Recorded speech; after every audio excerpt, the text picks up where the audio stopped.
Councillor Buscombe, the meeting has now gone live. Thank you very much. Good morning. Welcome to this virtual meeting of the Customer and Support Services Overview and Scrutiny Committee. Before consideration of today's business, I will outline the protocols for the meeting. Today's meeting is being live streamed to the public via Microsoft Teams and is also being recorded. May I remind members and officers to introduce yourselves each time you speak and turn your video and microphone off when you have finished speaking. If the Council's live stream fails during the meeting and we cannot share the proceedings, I will adjourn the meeting so that access can be restored. If the issue cannot be resolved, I will halt the meeting and the remaining business will be concluded at a future date. If a member experiences a technical issue, I will adjourn for a short period to try and re-establish their connection. Members wishing to speak or to ask a question should indicate by typing an X in the chat box. As I call members to speak, I will remind you to switch your microphone on. If for some reason you cannot be heard, the Democratic Services Officer will advise you. Votes will be taken using roll call procedure. The Democratic Officer will read out the recommendation and the name of the proposer and seconder, and will then call each committee member's name in turn.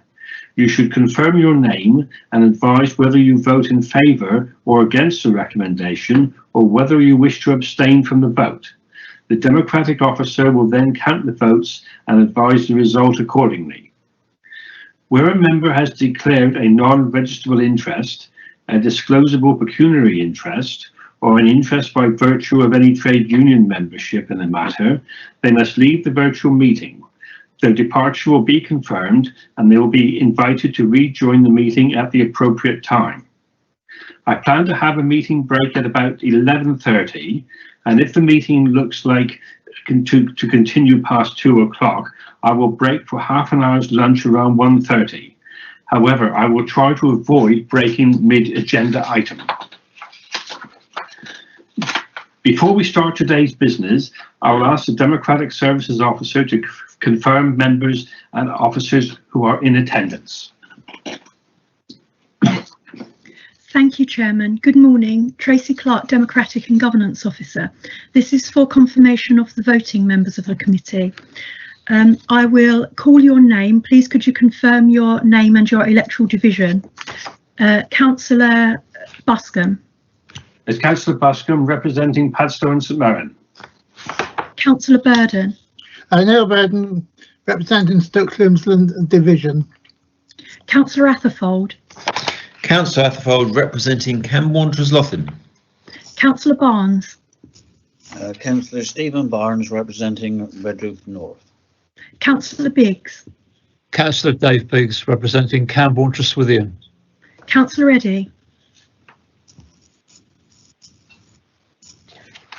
Councillor Eddy. Sorry about that. Good morning, everyone. Martin Eddy, representing the St Clear Division. Councillor Fitter. John Fitter, Cowland, St Morgan and Newquay North. Councillor Frost. I think Councillor Frost may be slightly late for the meeting. Councillor Hawkins. Helen Hawkins, Councillor for St Buryan. Councillor Keeling. John Keeling, Councillor for Brede, Gurmo and Sydney Division. Councillor Monk. Councillor Ollie Monk, representing Newquay Treloggan. Councillor Moorcroft. Good morning, everybody. Councillor Robin Moorcroft, Weybridge West. Councillor Mould. Good morning, Carol Mould, representing St Minver and St Endellion. Councillor Taylor. Good morning, Linda Taylor, representing Carpus Spainley Lance. Councillor White. Good morning, Paul White, for representing Camborne Rosgear. Thank you. I can confirm that the following are also present at the meeting. Councillor Julian German, Leader of the Council. Councillor Adam Painter, Deputy Leader and Cabinet Member for Resources. Councillor Mike Ethel Gibbons, Cabinet Member for Customers. Councillor Edwina Hannaford, Cabinet Member for Climate Change and Neighbourhoods.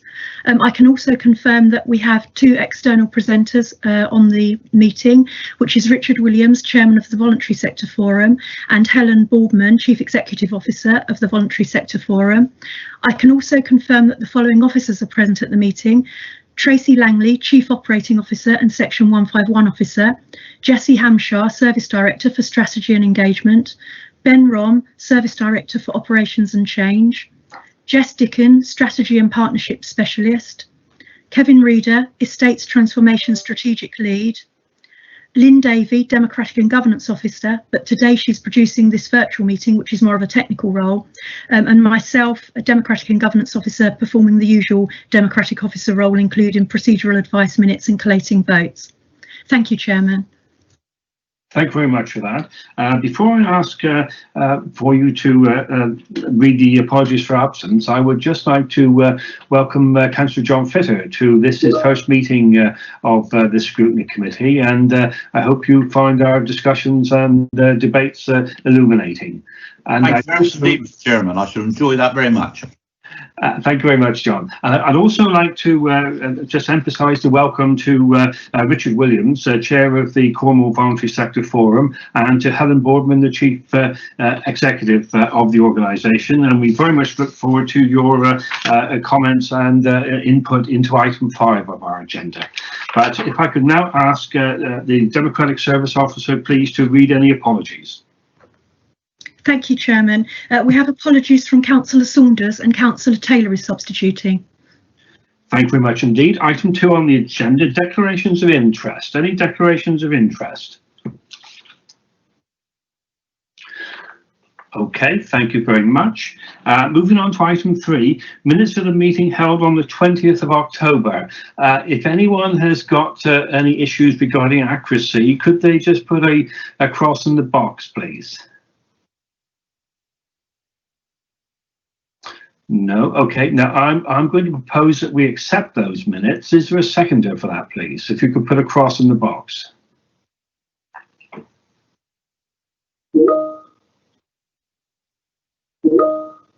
Thank you very much. Thank you very much. Seconded Councillor Atherfold, I think. So if I could now say that pass over to the Democratic Services Officer, please, to conduct the roll call on the minutes, please.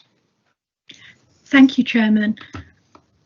And so the motion is that the minutes of the meeting held on 20th of October 2020 were correctly recorded and that they be signed by the Chairman, and that's been proposed by Councillor Buscombe, seconded by Councillor Atherfold.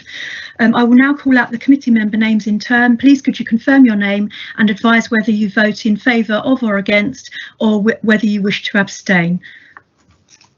So Councillor Atherfold. Councillor Atherfold, for. Councillor Barnes. Councillor Barnes, for. Councillor Biggs. Dave Biggs, for. Councillor Burden. Yeah, Burden, for. Councillor Buscombe. Councillor Buscombe, for. Councillor Eddy. Oh. Councillor Eddy. I'll come back to Councillor Eddy. Sorry, I'm having real problems with the button this morning. I am for the recommendation. Thank you. Councillor Fitter. Fitter to abstain.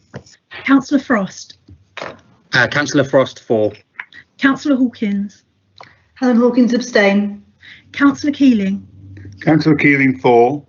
Councillor Monk. Councillor Monk, for. Councillor Moorcroft.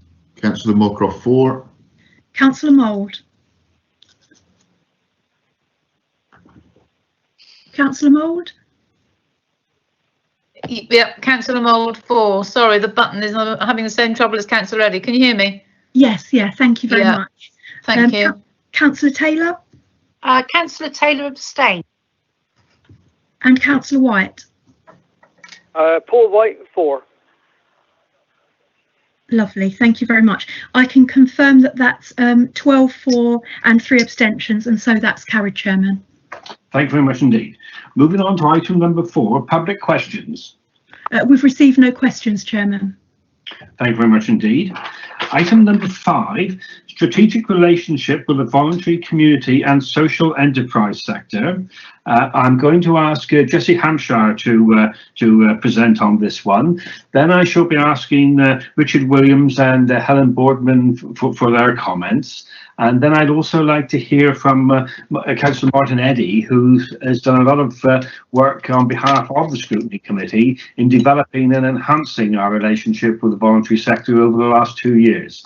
And then following that, we'll have a question and answer session. So Jessie, over to you, please. Thank you, Councillor Boscombe. I will just share a few slides to get the conversation started before handing over to our VCSE partners, Richard Williams and Helen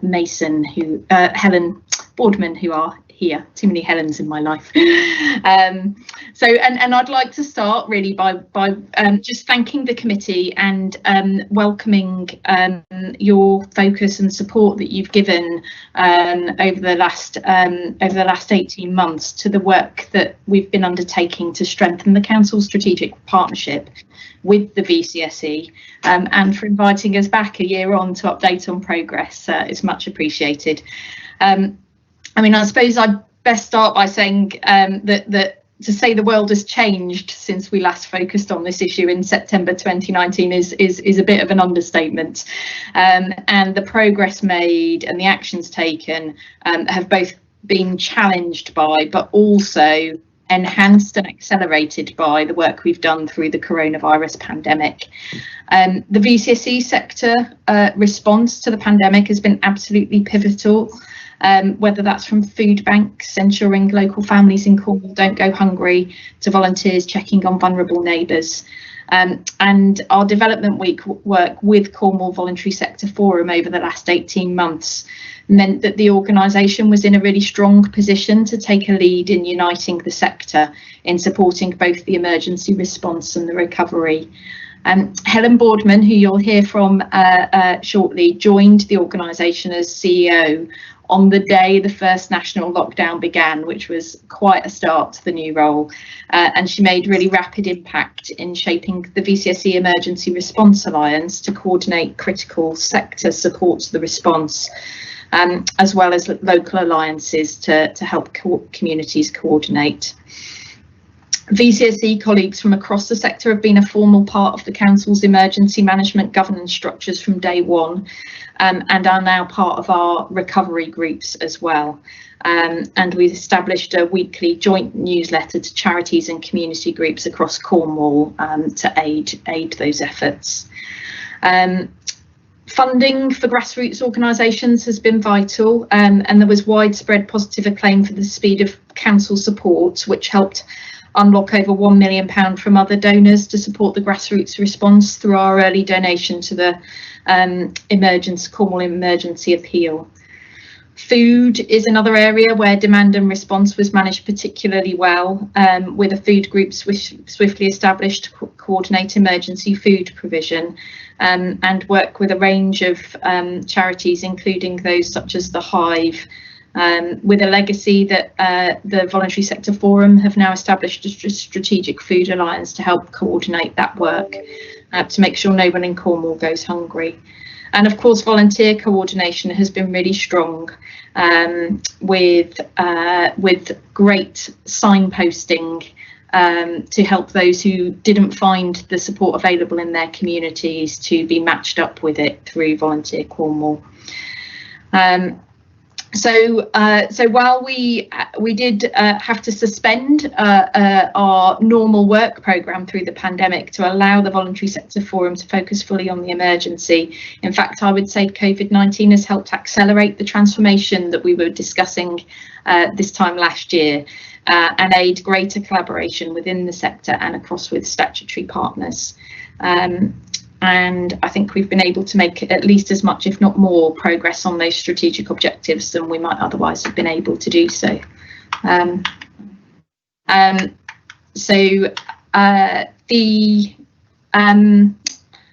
There is, of course, some challenges ahead in sustaining that. So just as the VCSE have played a really important part in the emergency response, they've got a really important part to play in Cornwall's recovery and renewal from the pandemic.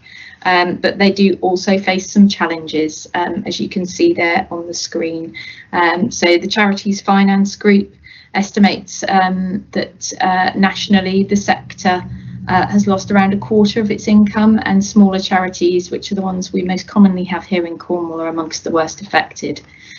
While at the same time we know the economic impact of the pandemic is increasing need in our communities, which is often in the first instance met by that community support, with many households facing more precarious incomes and finances, which in turn is driving an increased scale and complexity of need.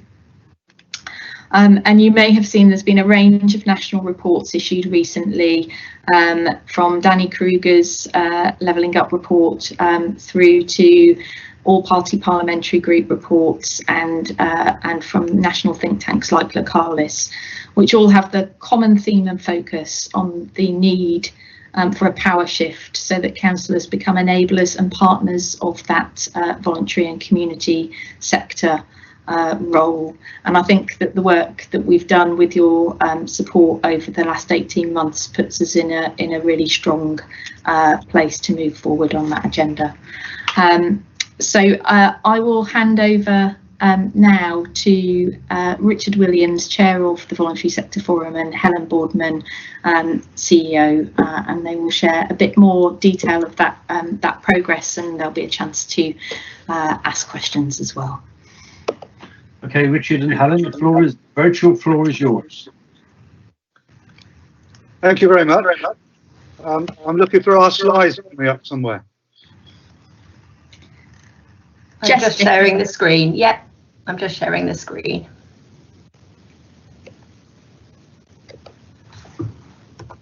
Okay. If we go to the next slide, Jess, if possible. Thank you all for inviting us back. That slide there is, as it says, our 5 planned areas of focus. And I want to just take a minute to say all those things and all those changes there are based on changing relationships, changing behaviours, getting people to work in different ways, which is the essence of how the VSF works in the future. If I go to the next slide, that's the outcome of our last visit to see you, let's say last September. And there's 3 important things there. Those first 3, first one was really about commissioning and co-production. Second one about community development officers and how they work together and finding out how many they are. And the third one about network panels. Each of those are about how we could involve relationships, as I said earlier, and change behaviours. Now, that, if anything, if Helen will concentrate on the real positives that have come out of the COVID process and how we work on the screens and through computers. Now, my issue is that it's not always easy to focus on behaviours and relationships through computers. And some of those things, although we have made progress, more progress will be made if we could sit down on a face-to-face basis and work through those processes. So I would say from those first 3, we've made progress, considerable progress, but we really need to focus on those over the course of the next year, focusing on, say, on behaviours and relationships in that process. The 4th one there is building and assets. And in the first 4 months before COVID cut in, following our meeting, I had made considerable progress with your building and assets team. However, once COVID hit, that's really ground to halt as we move forward. And that's somewhere, again, we think we could make considerable progress in future years. I'm now going to hand on to Helen, who will talk about the real progress we've made during the COVID period. Thanks, Richard. Next slide, please, Jess. Okay, so members might recall that very early on in the lockdown, we undertook a survey with Exeter University And we were very interested to hear from the sector about how they were experiencing the pandemic, so that we could better navigate them through and support them with better communication, raising awareness of funding opportunities, strengthening relationships with one another so that they could collaborate more effectively. And as you'll see there, early on in lockdown 1, there was a lot of cancelling of the normal face-to-face services, trying desperately to move services online wherever possible, and adapting services to support the well-being of their beneficiaries. And they worked really, really hard as quickly as possible to, in terms of business continuity, to continue to provide that care and support. But they were reporting at the time that they were financially vulnerable and they were struggling to access funding. Some of their funding, you may know that the big lottery, for example, suspended some of its sort of call funding, and a lot of it switched to emergency funding, and not every organisation was successful in bid writing and applications. Other successful aspects of that was, of course, the way that they rose to the challenge of supporting Cornwall Council in its own emergency governance system, and we were able to get voluntary sector representation quickly in place in the form of alliances. And therefore we were able to create things like the Food Access Alliance, the Mental Health Alliance, the Care and the Carers Alliance, which has been very timely, actually, considering now we're facing winter pressures. So as Jessie said, COVID really accelerated our ability to get models quickly in place that would create opportunities to collaborate and play to strengths and share resources. The forecast at the time, of course, was that we would see increasing debt and an impact on physical and mental well-being, alongside potentially job loss at the time. And so we knew that we were in for a pretty bleak winter, a season of discontent, so to speak, and we were focusing very much around how we address the financial vulnerability in the sector and how we might work to alleviate unemployment. So we did lots of things with the statutory sector and private sector around the Kickstart programme, around emergency funding and promoting that, etc. Next slide, please, Jess, number 5. So priorities and concerns then, what the sector was saying to us at the time, and indeed in lockdown 2, that they were reporting that mental health, hardship and food were amongst the top 3 priorities. And there were some quotes there from the voluntary sector. I engage in an emergency partnership in the Southwest as a member of the infrastructure sort of peer group, and we report into the Red Cross and other umbrella bodies what the sector is saying in the form of a weekly pulse check. To enable me to get a deeper insight into Cornwall's voluntary sector, I will be talking through in a moment our survey that's out at the moment, which is to sort of stress test, to look at where the stresses are particularly felt in the sector. So the groups that the sector was saying were most vulnerable are the elderly, those with disabilities, those facing mental ill health, those who are homeless, and the isolated living alone, and of course migrant workers and carers. They're particularly feeling the strain of the pandemic. Especially want to highlight the plight of carers. At the moment, they've been incredibly resilient, but that resilience is wearing very thin without respite. And next slide, please, Jess, slide 6. The survey that we've got open at the moment is seeing similar sort of findings to survey 1. We're seeing a decrease in income, we're seeing an increase in demand, and we're seeing a reduction in capacity, a perfect storm. We've got some quotes there directly from voluntary sector providers talking about how they're coping with this financial vulnerability. Dipping into pension funds and reserves we're seeing that as a trend at the moment. The opportunities to income generate through training and workshops, the public sector being one of their customers, suspended. Renting out space, a big challenge. Unpaid carers, I've already highlighted. And we know that the challenges of the future is going to be the 58 million in savings that you're challenged to find, the ceasing of EU funding, long-term employment, unemployment, apologies, more multiple and complex compounded social issues, potentially demand outstripping our supply, the challenges, the ongoing challenge of climate change. But I just want to emphasise the smaller charities that Jess highlighted, those who are feeling particularly financially vulnerable, those grassroots organisations which add incredible social value in communities in the form of increasing well-being, stretching very scarce resources and addressing inequality through improving diversity and social inclusion. So our heart goes particularly out to those smaller charities, and we're really trying to ramp up the support there in the form of our comms and coordination to get them more funding. And slide 7, please, Jess. Moving quickly, as the second to last slide, just in terms of how we create the conditions for shared success. Of course, we're only one organisation in Cornwall that has to take some responsibility here for improving conditions in our communities and with our most vulnerable.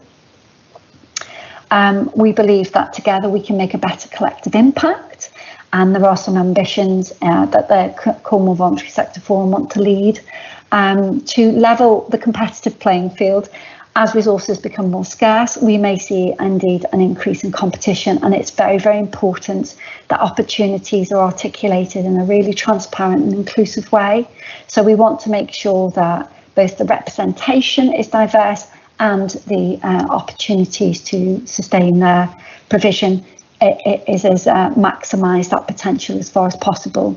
So we want to continue with this model of alliances, both strategically, thematically. I mentioned some thematic alliances earlier, and the Core Local Alliance of 19 voluntary sector leaders across the 19 network areas. We meet monthly, and it's a great opportunity for our public sector colleagues to join us. We have 5 representatives representing different parts of the public sector attending our Core Local Alliance. We did struggle in lockdown 1, sustaining community response hubs. The sector is saying there's a real challenge, competing demand between direct delivery and facilitating and administrating meetings. So we're going to need a lot more support there at the grassroots to ensure their engagement ongoing. We want to improve commissioning and procurement processes, and we are recommending a joint sort of working group where voluntary sector representatives, ourselves and our council colleagues, etc., and potentially health can join us to look together at how we do that.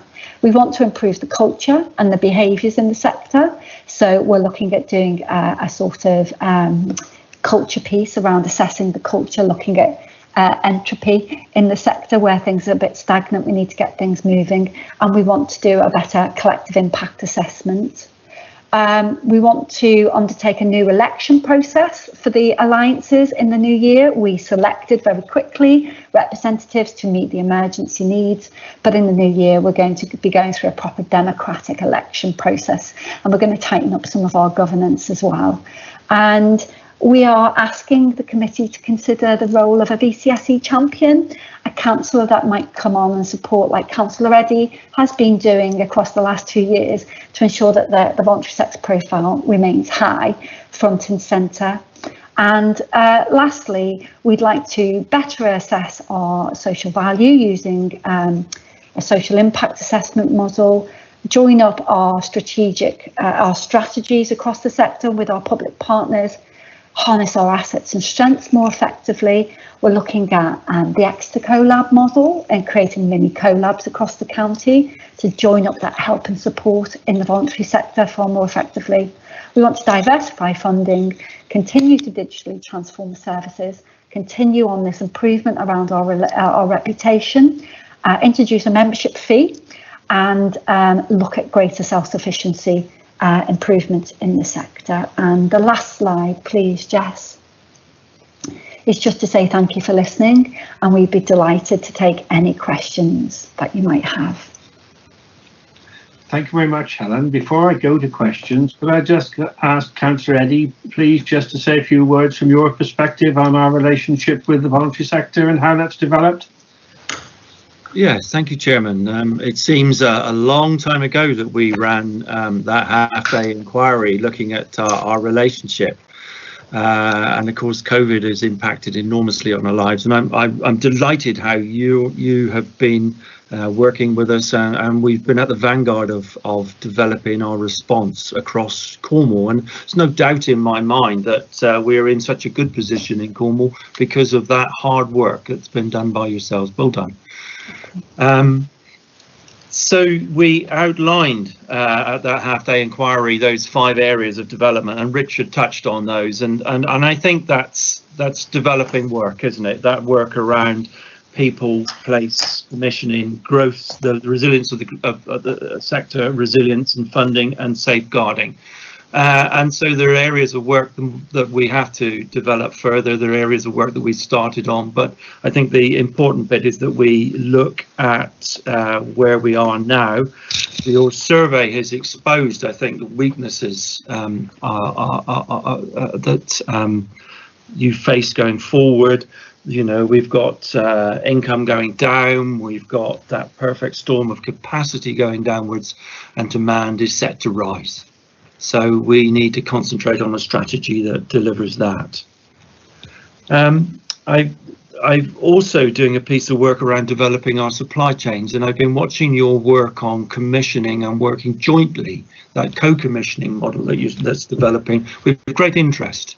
The parts of Cornwall Council, of course, have a traditional procurement model, but you seem to be developing a model where the supply chain is instantly shorter. We know where the spend is going, we know where the social value is accruing, and that's back here in Cornwall. So again, I'm delighted to welcome that as a commissioning differently model, I think, is as you described it. And thank you, Helen, for coming and giving evidence at that inquiry. In terms of the recommendations, we've got 2 recommendations in front of us, and the second one, if you were minded to, members, I'd ask that we actually, number 2 starts with the word support rather than just simply endorse. I think it's important that we throw our weight behind our colleagues here in the voluntary charity and social enterprise sector, the work that's being done in that area at the minute. I think I should also remind members that they sit on a community chest. And that little bit of seed corn that you can put into this sector, especially at this time when we know that charities are vulnerable, can have a big effect, enabling them to multiply that money that comes out of your community chest and into the various organisations in your area. So can I say thank you for what you've done? Thank you for what you're doing. And there are going to be greater challenges ahead, and we hope to work alongside you more closely, more coordinatedly, and I for one look forward to that. Thank you. Thank you, Chairman. Thank you very much indeed, Martin. Now, if I can now invite questions, I've got a number of X's in the box already. Could I just ask councillors, please, when you ask your question, could you just indicate who you're directing it to, whether or not it's for Helen or for Richard or for Jessie? And the first one I have is Councillor Atherfold. So, Councillor Atherfold, the floor is yours. Yeah, I mean, it was a very interesting summer we've just had, but there weren't any statistics there that really jumped out at me and said, oh, isn't that a surprise? 92% have cancelled their usual provision, 78% have retorted downturn in income. There was no great surprises there, and I was just wondering what this survey cost. I'd be delighted to answer that, David, if that's okay, Chairman. Yeah. It didn't cost us anything, and it's good that it demonstrates that your assumptions are accurate in terms of what you forecasted those findings might be. I'm hoping in this currently open survey that it will be more qualitative, and so we're looking a lot of free text. Again, it will be free, no cost to it. And that's thanks to the in-kind contribution of Exeter University first time round. This time we're doing it ourselves, so it might be a little bit more amateurish. But we're hoping to get it to a more qualitative, sort of in-depth overview of hearing firsthand the experiences on the ground and report those in to colleagues. Okay. Thank you. Thank you very much. Councillor Keeling, please. Oh, thank you, Chairman. I'll direct this to Helen, I think. Helen, I was a trustee of the Cornwall Rural Community Council some years ago, and I know that they've been funded to provide funding for the voluntary sector. So do you see the voluntary sector forum as a substitute for that? And on paragraph 6.1 of the report, it doesn't make it really clear about the funding for VSF. It gives the impression that you're not funded by Cornwall Council at all. Could you just clear that up for me, please? Yes, I'm delighted to answer the first part, and maybe Jessie would like to come in on the second part of the question. But the answer to the Cornwall Rural Community Charity, we work really closely with them. They're a fantastic organisation who actually birthed this organisation 25 years ago. We have a very close working relationship with both the chair and the chief executive in the form of an infrastructure alliance. We've actually just applied to the big lottery together to improve our digital offer to the sector. The legacy of infrastructure fundings, is that these organisations did receive that funding historically, and they do want to continue to provide infrastructure types of support to build the capacity of the sector. They're no longer funded to do that, and they deliver different services to income generate. But we're hoping through bringing the four sort of infrastructure type organisations together, that we can combine some of our strengths. Those other three are delivery bodies, of course, and we're the only organisation that doesn't directly deliver services to beneficiaries, but our sole and only purpose is to serve the voluntary sector. And we try to do this in a really complementary way. Okay, thank you, Helen. Jessie? Thanks, Councillor Keeling. As you heard from Helen there, actually the Voluntary Sector Forum is unique in not being a delivery organisation, and when we were looking at how we could strengthen the council's strategic relationship with the VCSE, that was the one universal strong point that came back from all of the different charities and community groups, was that they didn't feel able to work with a body that would be competing with them for grants and funding in procurement.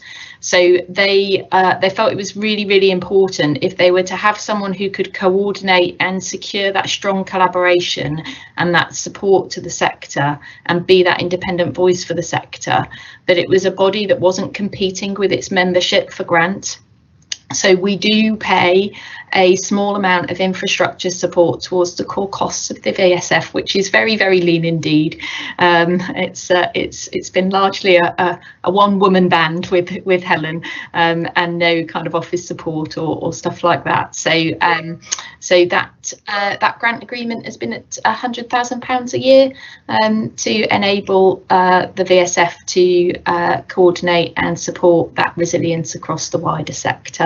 And that's part of why, we welcomed the scrutiny inquiry led by Councillor Eddy last year to look at that and make sure it was delivering the best value for Cornwall. Okay, thanks, Jessie. Is that okay, John? Yes, it does. Yeah, it clears up a couple of things. Thank you. Councillor Biggs, please.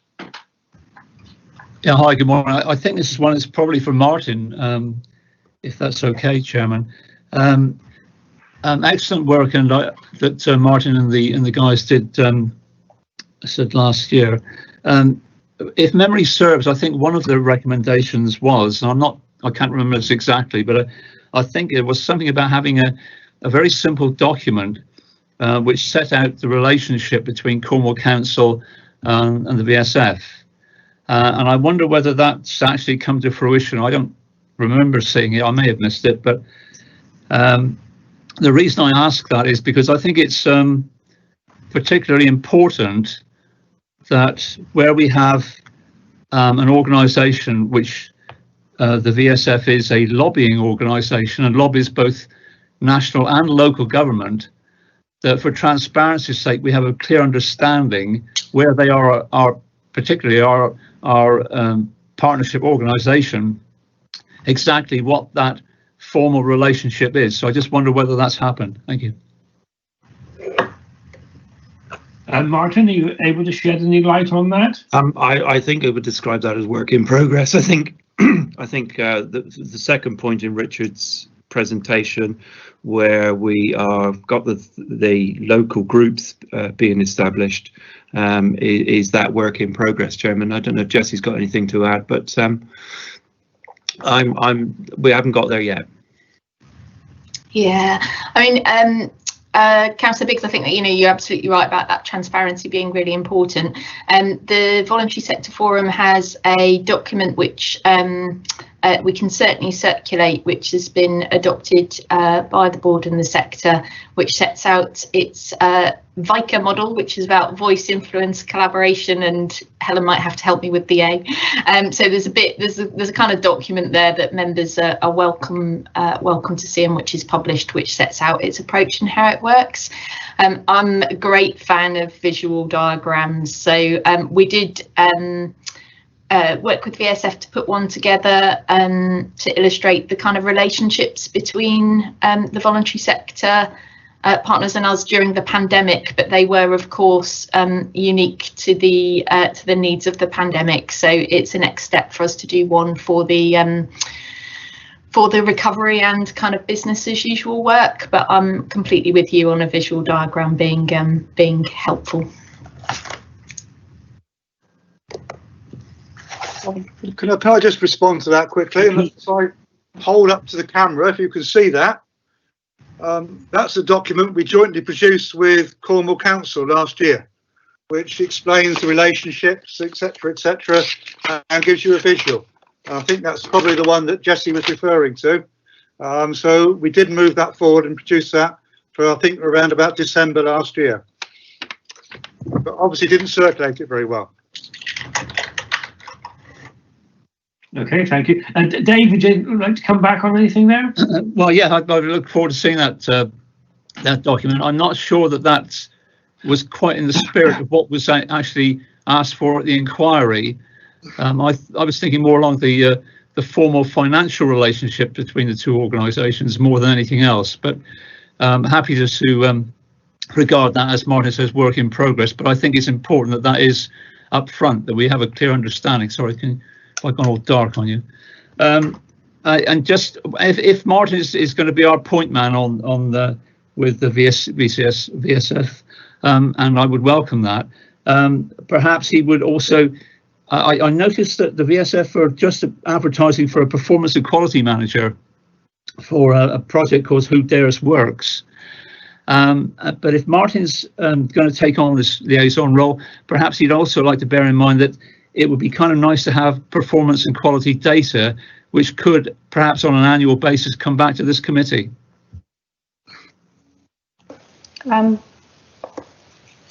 Chair, just in terms of accuracy, we're not appointing a performance and equality officer. I'm not sure if Councillor Biggs was suggesting that we are not making such an appointment. For Who Dares Works, we don't have anything to do with sort of direct delivery of services to support employment. The more general point, Chairman, was that that performance and quality should be an embedded theme through Cornwall Council and through our partnerships. I'm sure someone will take that on board. I think Jesse's just put a link in the in the chat box there, which members might find useful as well. And I'll ask Jesse to take on board those comments that you made, Dave.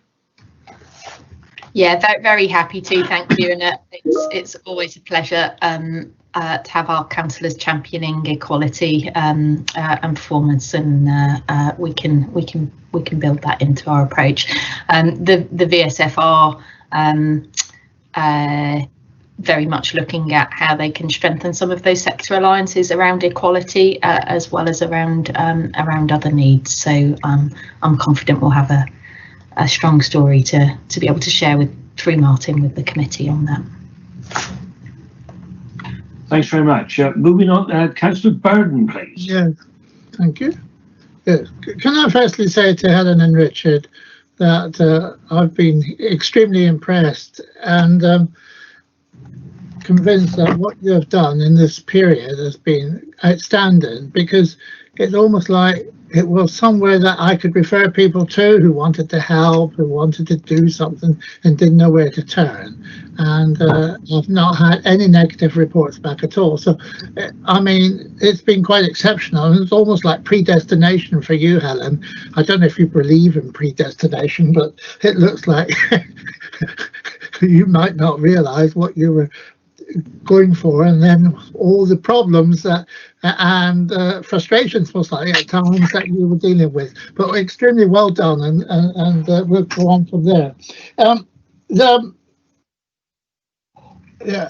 I think your budget is rather small compared to some of our officers' salaries, but we won't go on that. Can I say that where do you fit in with the Community Foundation? No, my wife's not answered the phone. Am I okay? The Cornwall Community Foundation, where do you fit in? Yeah, so we've initially identified Cornwall Community Foundation, Volunteer Cornwall and CRCC as organisations that help the voluntary sector, and we've come into this sort of partnership with them, and we're just doing a statement of intent. It's out for consultation across the whole sector. So we're working quite closely with the foundation, and when there's an opportunity that we become aware of to strengthen grassroots through their grant distribution and get them on board, we do so. We broker them in to that conversation, and we work with them to find ways of targeting investment right to the ground. So we've got a close working relationship with both their chair and their chief exec as part of that Infrastructure Alliance relationship. I understand that they've been very busy with giving out money for COVID, but of course then they haven't been able to do their basic work, is allocating funds from the charities who they've been working with, and I find that a little bit of a problem really, because they haven't got enough staff to do it. And I just wondered how long really, because in actual fact some of the charitable money that they should allocate every year has not been applied for or granted, if you understand me. And I find that because some of our small charities rely on, you know, £100 to £2 a year just to keep the wheels turning, and of course that money hasn't been allocated out. So yeah, that's my problem. Sorry, you're off, Helen. You're switched off. You're on mute, Helen. She still hadn't heard. You're on mute. Oh, so sorry. And we're not very good at lip reading. So sorry. What I'm happy to provide councillors with and colleagues is a hyperlink which outlines all of the grant investment from the Community Foundation into every charity. If that would be helpful for you, I'll drop it in the chat box. It's not that. They've not got the means or the personnel to do all that at the moment. Because they were allocating that £1 million for COVID. Yeah. Well, what I can do is have that conversation and ask and find a means of reporting it back in. So I chat with Thomas about that this week, and we'll get a report to you about their back office, their HR means to get the grants to the ground. So I can ask those questions for you. And a quickie to finish with, how are the volunteers? Are they weaning off, or are you getting still offers of help? I think Volunteer Cornwall has done doing a great job trying to sustain the numbers of volunteers that came forward in the first lockdown, and of course now there's a huge campaign to find volunteers to do 3 or 4 roles around the vaccine. So we're working quite closely with St John's Ambulance and the Public Health and Health. Literally by the day, what help can we be? And we're there. We're all poised to provide help from volunteers both in the sector now, because of course the sector have 85,000 volunteers at their disposal, as well as the volunteer Cornwall volunteers that they're aware of. So we're all in the wings, just waiting to be useful. But I believe the appetite for volunteers to continue to be involved in the emergency recovery is very, very strong still. Right, thank you. Thank you anyway, well done for all you do. Thank you. Yes. Councillor Moorcroft, please. Thank you, Chair. Good morning, Helen. Good morning, Richard. Thank you very much for your presentation. Yeah, and I echo Neil's comments there on the work that you've done. I volunteer at Concern Way Bridge. I work very closely with Andy Lyle. Now, I'm not sure if this is an observation or a question really, but when I speak with Andy, he said to me that we need a volunteer. We need an umbrella organisation to represent the community sector in Cornwall in the field of integrated community transport, pulling together all the community transport groups in Cornwall in helping to provide a uniformity to what we do and promote the value of the service. That is community minibuses, voluntary cars and shop mobility.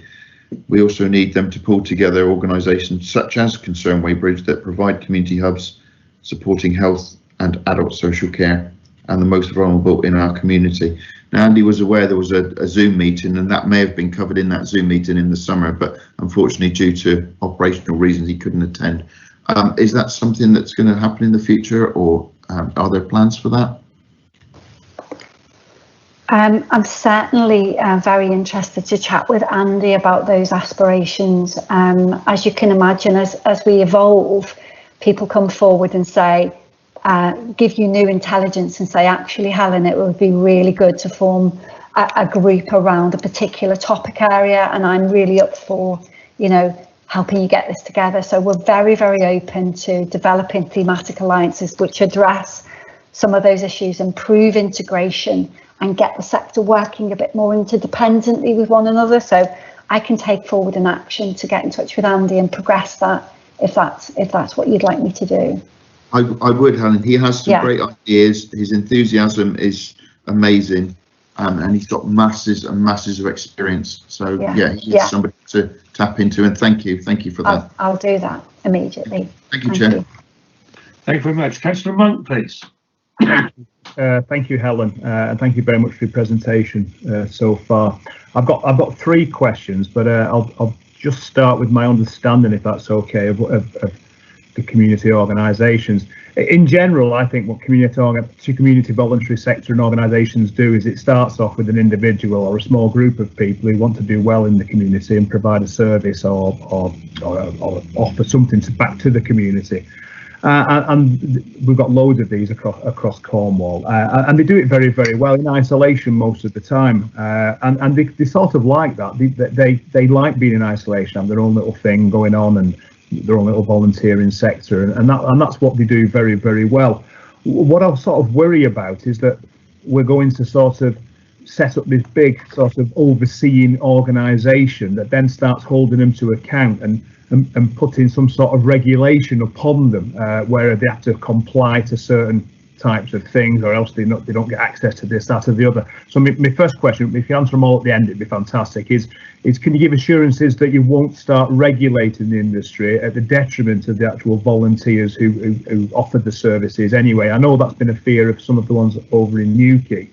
The second one as well, question I've got is, what proof of value have you actually got as well? I know that in the initial stages of the outbreak, for instance, there was I represent an area of Newquay, and I know that sort of Newquay sort of got on with itself and has done very, very well with the existing organisations. Maybe we're in a very lucky situation over here where each individual organisation spoke to itself and almost didn't really need the services of Volunteer Cornwall. Although I know Volunteer Cornwall did ask something of some of the charities and things in Newquay. So what proof of value have you got that your services are absolutely needed in the general day-to-day running of things once we get out of this COVID thing? So, and then it goes on to my final sort of question is, a lot of these decisions, and we've seen this across the council, are being made on the back of the COVID emergency that we're still in the middle of. And I don't like making decisions and planning for the future based when we're in the middle and we can't really get a good context to actually make these decisions. So how sure are you that your services are actually going to be needed moving into the future? And, you know, what proof have you got that what you think right now will be the right train of thought moving into the future? And that's it. Thank you. Thank you, Oliver. I'll try and be really pithy because I'm aware of the time we've taken up and it's quite precious time. Oliver, firstly, you're absolutely right. Often a lot of these charities begin with a great idea and the ability to influence people to come on board with that great idea and then find the resources or finances or the strengths or, you know, the assets that they need to make something happen, to make a difference. And they're often led by compassion and a real sense of social justice or whatever that is for that particular group. It might be the community itself as a whole, or it might be individuals. And that's what we're about. We're about harnessing that passion, that motivation, that determination to affect change positively, to bring about common good outcomes. So we certainly don't want to squash creativity, innovation, freedom, liberation to direct people's own destinies. That's not what we're about. We want to, however, respond to the challenge that we were set around shifting behaviours in the sector, and we were asked to do something like a behaviour framework. So culture is very important because it comes from individual character and group character, and what I want to ensure is the way we behave with one another is appropriately aligned to charitable values, so that everybody gets to live out those charitable values which they say motivated them in the first place. So in terms of the acid test for us, it's about being a good convener, a good host of meetings, and ensuring the interaction and the transactions in those meetings are respectful and transparent. So in that respect, I wouldn't go as far as to say an adjudicator, but I have got an alliance agreement which people have signed up to some principles and said we'll call one another out, we'll call one another up if we start to behave in ways that are petty or rivalry or adverse or combative, because that's not what we do in the charity sector. We're here to support members. So definitely not a regulator, definitely not up for sanctions, but very up to ensuring our culture in the voluntary sector is one that you can work with and that you can work with us to ensure beneficiaries get the best deal from the sector. Secondly, in terms of value, I appreciate we're in an emergency. One of the things that we've done is convene people with subject expertise in the sector to come together and solve some issues in the emergency. And we believe that if we keep those groups together, we'll continue to tap into the goal that they have in terms of their topic expertise and their resources. And if we can combine that together for the recovery, we are better placed to help our residents to recover. We believe collaboration is a moral duty, and we believe we're stronger together. So whilst I appreciate individualism and I appreciate people wanting to be left alone to direct their own destinies, the alliances simply give them an opportunity to come together and look at solutions. We've been tasked with looking to recycle some of that funding, to look for cashable savings. Is there places in the sector which can become more efficient at what we do? Do we need so many analysts? And they're challenges that we've got to face. We've got to hold and mirror up together. I think we are in a good place in terms of the recovery. And in a practical level, I'll give you a very quick practical level. We had an issue for a local organisation who were trying to support a struggling couple through the emergency with housing and food and emotional support. And because of our relationship with the Strategic Alliance and Thematic Alliance, I was able to broker access to subject expertise in domestic abuse in housing and food.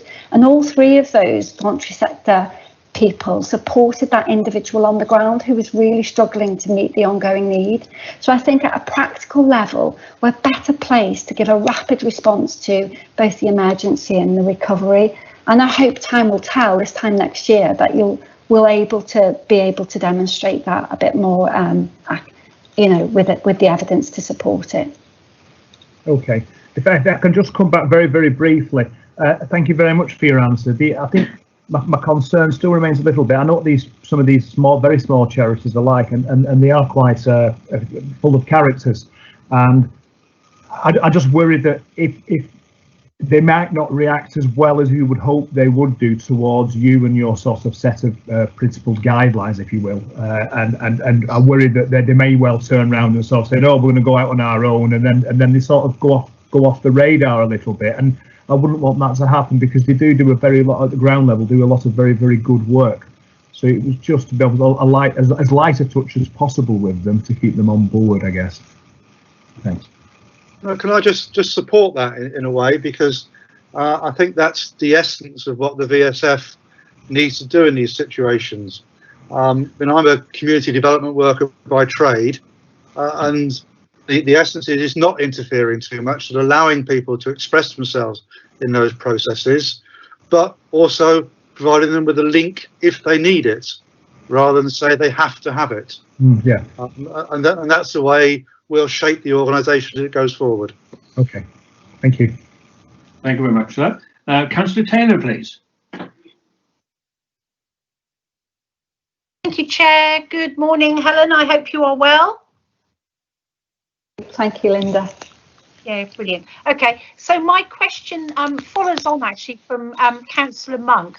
So Helen, I really I liked your presentation, by the way, but I also would like to share some concerns, because I think it's good that the organisation can be there for signposting, where smaller charities do need some help. So, you know, where you're able to help with economies of scale, where there's, you know, funding streams involved, or where there's actually income and expenditure streams. But I want to endorse what Councillor Monk has said, because one of the unique features about Cornwall is the fact that they can immediately, as and when, react to a situation. And it might be that they might only need to react for a week, a night, or a couple of days.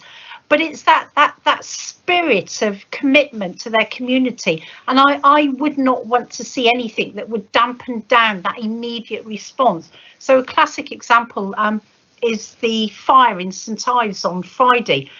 No, the Salvation Army just put up a Just Giving page, and within 24 hours, that was over £30,000 has come in to actually help that cause. No, not all causes are going to get that sum of money in. And the other thing that I want to really stress is that there are statutory requirements by local authorities, and there is legislation in place. And I would hope as well that, you know, we signpost people to that legislation and to those statutory requirements, as opposed to perhaps letting people try to work around them, because I think it's important that those pathways are clearly identified. Thank you.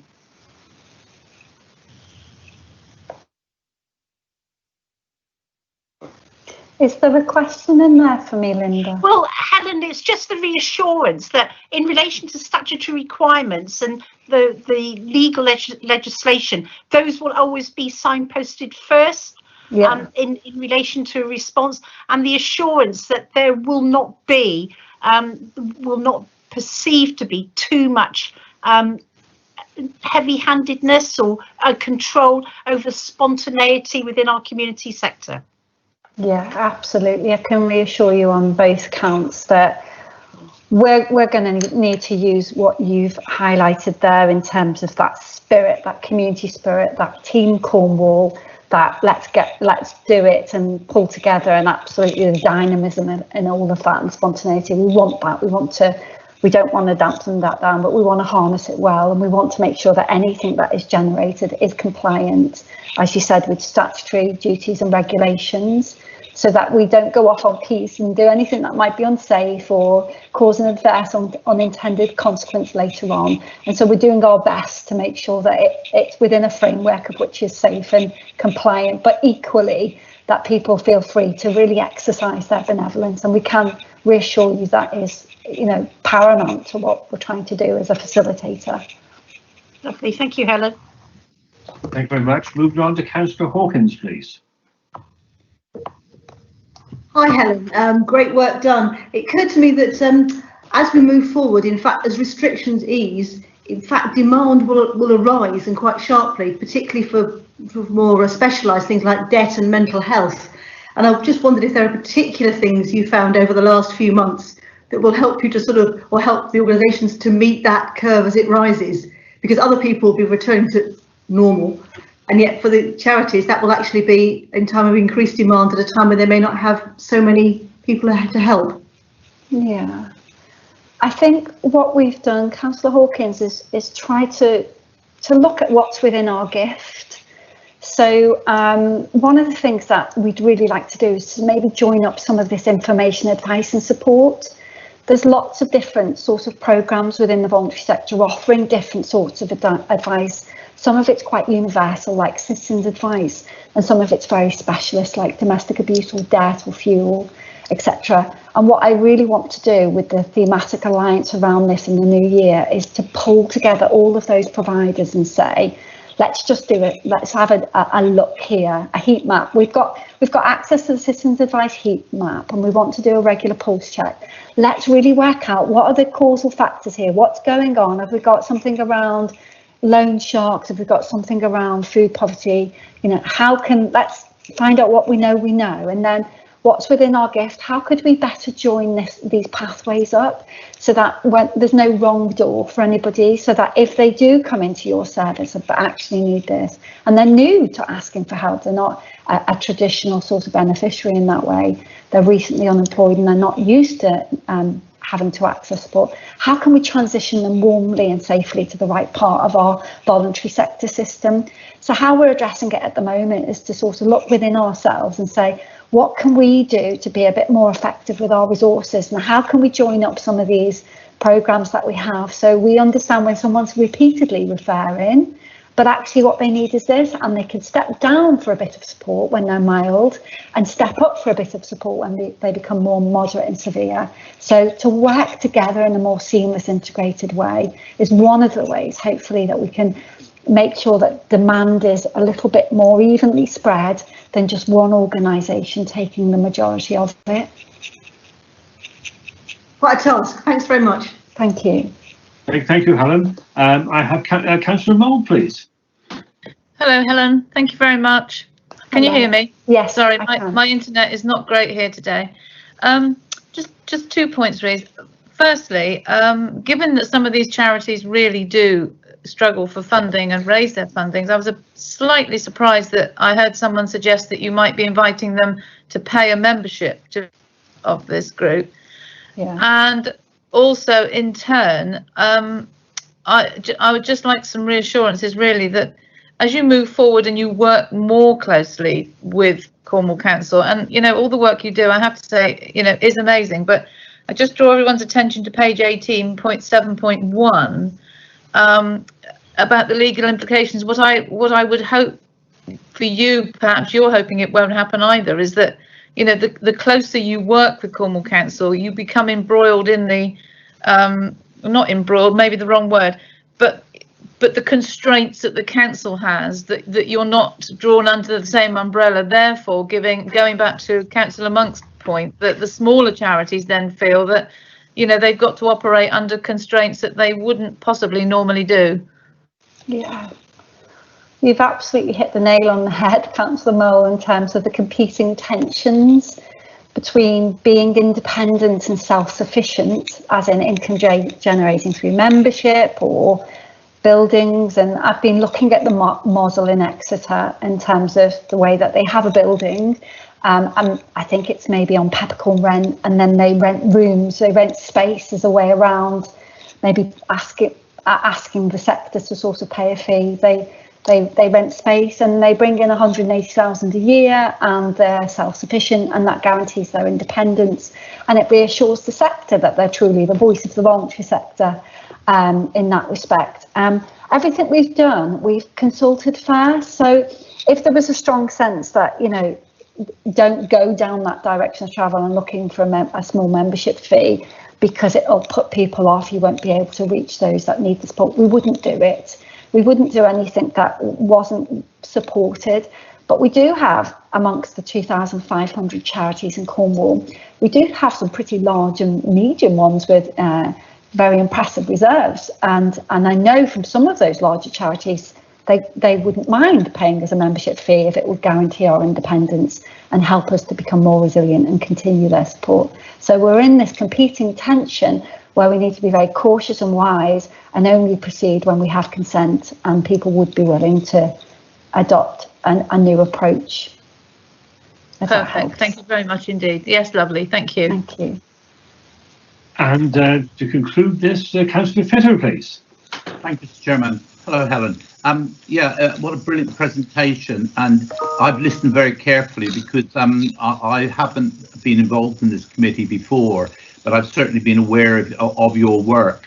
And I would just make 2 points in actual fact, that I think it's absolutely and vitally important that we have a body that is able to respond to the concerns of these small organisations who are out there trying to help people, and who sometimes, you see, feel vulnerable.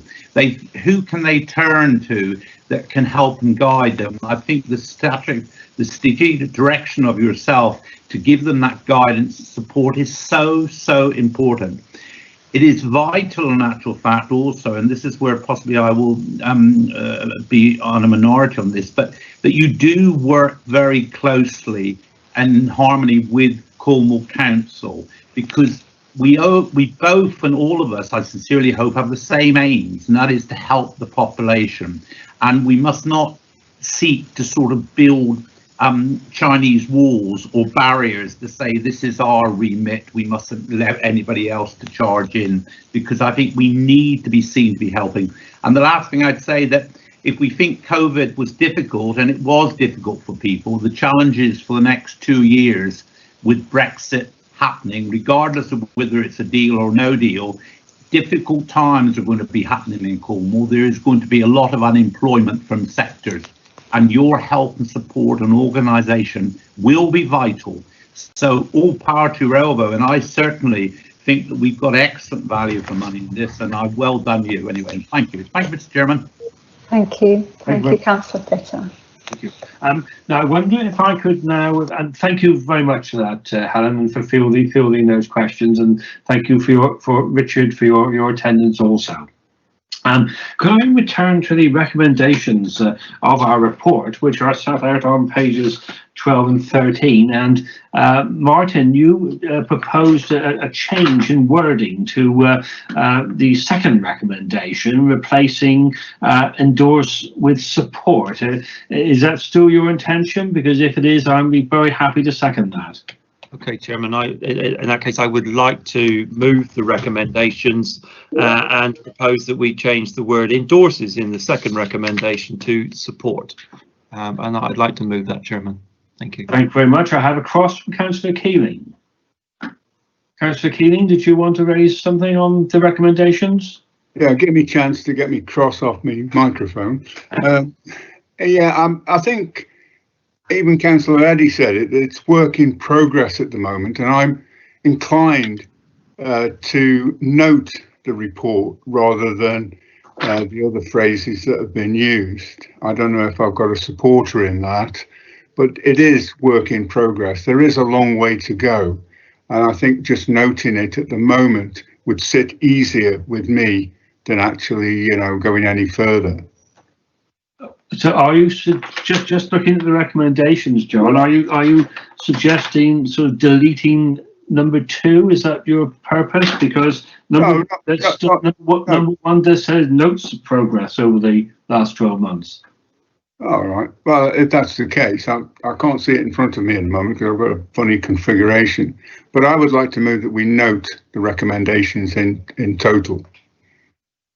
Right. Okay. Do you have a seconder for that? Yes. Richard Davies. A big seconding that.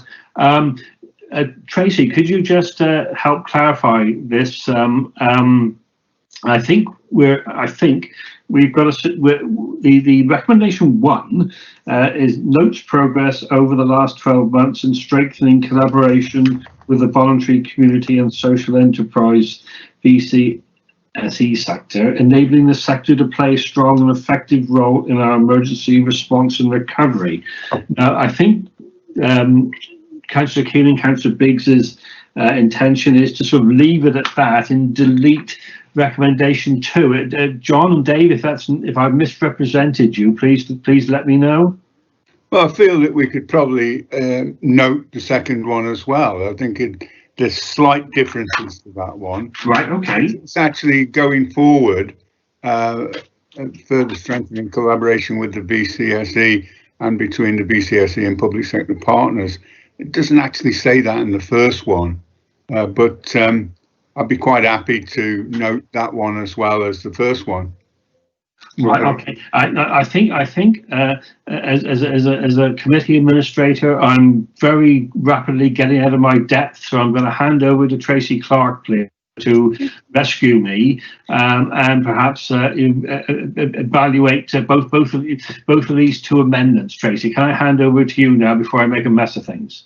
Yes, certainly. Thank you, Chairman. Tracy Clark, Democratic and Governance Officer.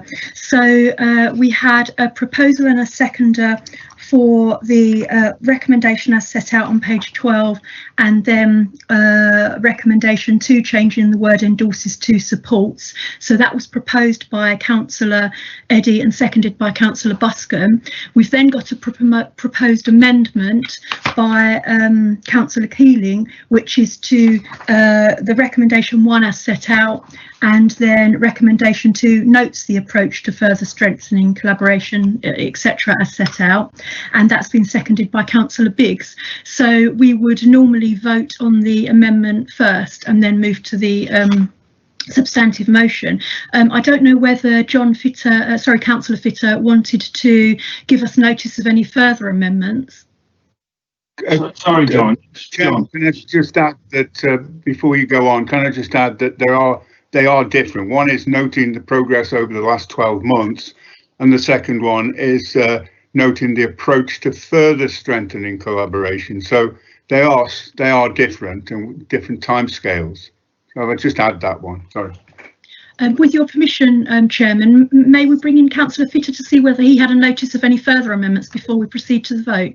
Yes, John Pitter, please. No, Mr. Chairman, it was just the question I wanted to ask, really, because given that we wish to add and support, I really can't understand why we're just noting and endorsing. Surely the object of the exercise, now we've got this report and we're satisfied with it, that we should be supporting their efforts and their energies and sending them a firm message of support from Cornwall Council. I've heard nothing in the debate today which would indicate any displeasure or unhappiness with any of the members. So I can't really understand why we're not just simply supporting as suggested by Martin Eddy. Thank you, sir. Chairman, with your permission, so Councillor Fitter has expressed support for the first proposal and seconding. If anybody else, I can see that Councillor Mould is also wishing to speak, but unless anybody's got any notices of further amendments, are you happy to go to the vote? If it's just speaking in favour of one or the other, do you want to continue with that, Chairman? Yeah. Karen, anything you wish to add to this before we go to the vote? No, Mr. Chairman, I just was looking on page 18, the options available, and I'm looking to option 3, which is probably why noting has been recommended, possibly.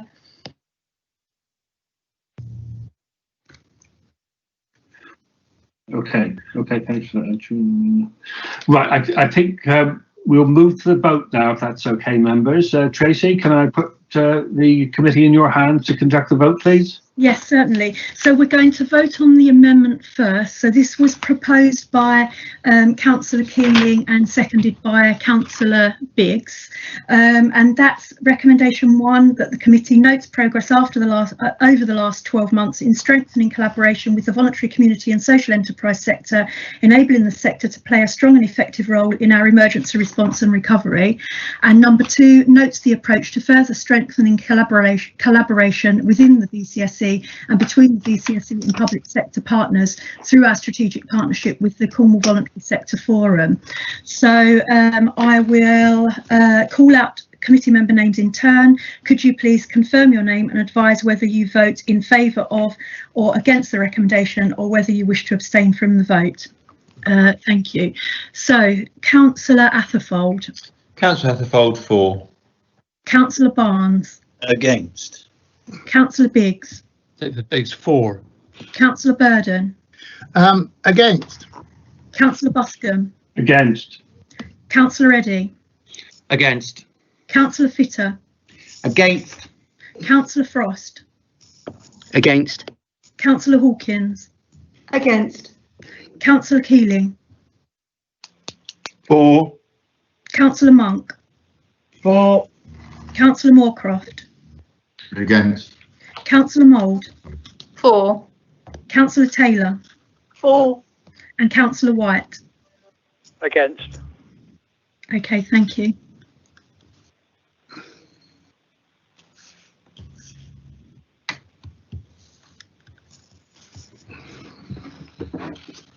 Okay, Chairman, so I can confirm that's 9 against and 6 for. So that's the amendment has been lost. So we now move to the original proposal, which was proposed by Councillor Eddy, seconded by Councillor Buscombe, and that is number 1, that the committee notes progress over the last 12 months in strengthening collaboration with the voluntary community and social enterprise sector, enabling the sector to play a strong and effective role in our emergency response and recovery.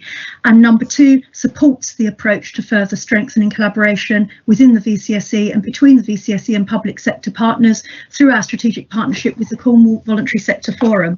So again, I will call out committee member names in turn. Please confirm whether you are for, against or wish to abstain. So Councillor Atherfold. Councillor Atherfold, for. Councillor Barnes. For. Councillor Biggs. For. Councillor Burden. Neil Burden for. Councillor Buscombe. For. Councillor Eddy. For. Councillor Fitter. For. Councillor Frost. For. Councillor Hawkins. For. Councillor Keeling. Abstain. Councillor Monk. For. Councillor Moorcroft. For. Councillor Mould. Abstain. Councillor Taylor. For. Councillor White. For. Thank you. So that's 13 for and 2 abstentions, Chairman. So I can confirm that that motion was carried. Thank you very much indeed for that. Now, members, I did say in my introduction that I would break at 11:30. It's about 22 minutes past 11 at the moment. I'm minded to take a 10-minute break now. Is anyone going to sort of be opposed to that? Violently opposed to a 10-minute break now, rather than I don't really want to break between in an item, if you see what I mean. And I think the next Fully support you, Chairman. Good idea, Mr. Chairman. Okay, Yeah, so you'll have them now and again. Thank you very much, Councillor Barnes. Can I propose that we break and we come back at just, so let's say 25 to 12 to make it easy. Come back at 25 to 12. And can I remind everyone to switch off their microphones and their cameras, please? Thank you very much.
Richard, are you still there? Yes, I am, Rob. Yes, yes, I am. Sorry, I've just checked my diary. I put myself down to do lunches at Weybridge at Concern today. I don't know why. I should have shared it with somebody else. So I'm just going to need to step out at about midday for about half an hour. That's absolutely fine, Robin. Sorry about that. No, that sounds a very worthwhile thing to do. So, please go ahead. Please go ahead. Thanks for telling me. Thank you for letting me know. How are you feeling, Richard? Can I remind members that the recording is still on and the live stream? Oh.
But it was I'll get hold of Curtis just to make sure that everybody's singing from the same hymn sheet on this.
Well, welcome back, members. It's 11:35 in Padstow, so I'd like to move on now with agenda item number 6, which is the transformation blueprint. And Ben Rom, I think you're going to take us through this one.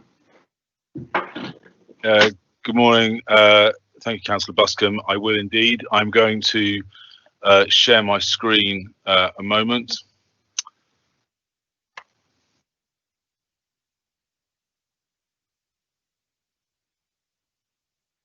Can everybody see that? Yes, we can see it, Ben. Thank you, Tracy. Okay, so by way of just a brief introduction before I get into the slides. So the slides support the paper that you've all had. So my proposal is to go through the slides and then have some space for some questions and conversation at the end. I suppose I'd like to just make it clear we're still in that kind of technical program setup phase. and are coming to the committee today to provide an update of where we've got to with that. It's not about necessarily showing the technical wiring of a transformation programme, but it is necessary to have such a programme to affect change for the 5,500 people who work for the council and need and will change the way that we work. I also want to just reflect, it was great to hear Helen and Richard from VCF earlier talking about creating the conditions for shared success, and I think that many of the conversations that colleagues have had in the forming of some of the work here is absolutely about setting some of those design principles that support that sort of collaboration with partners and communities. And towards the end of the slides, I'm just going to touch on some high-level examples to give you a flavour of the sort of work that we'll be developing over the coming months. So, where are we with the Cornwall Council journey? So, Unitary 2009, a period of kind of consolidation, amalgamation, building ambition for Cornwall. Then I suppose the last 5 years have been signified by some great work around devolution, but also lots of focus on coping with the austerity agenda and making sure that we have services that are living within means, and that becomes difficult. And as such, probably an element of services developing and maybe silos kind of creating. That's certainly some of our feedback. So what does the future look like for the next 5 years, and therefore this transformation? Around the outside of those chevrons are some of the pressures that we'll face. So we know that the need in our communities does continue to rise. There is growing inequality. The climate will change. Technology will continue to change, and we need to keep up with that. And our resources will be squeezed. So to cope with that, a networked and place-based, dynamic and responsive organisation is what the transformation programme is there to achieve. And we've got lines on the right there around our mission of combating climate change and fighting injustice being some of our guiding lights.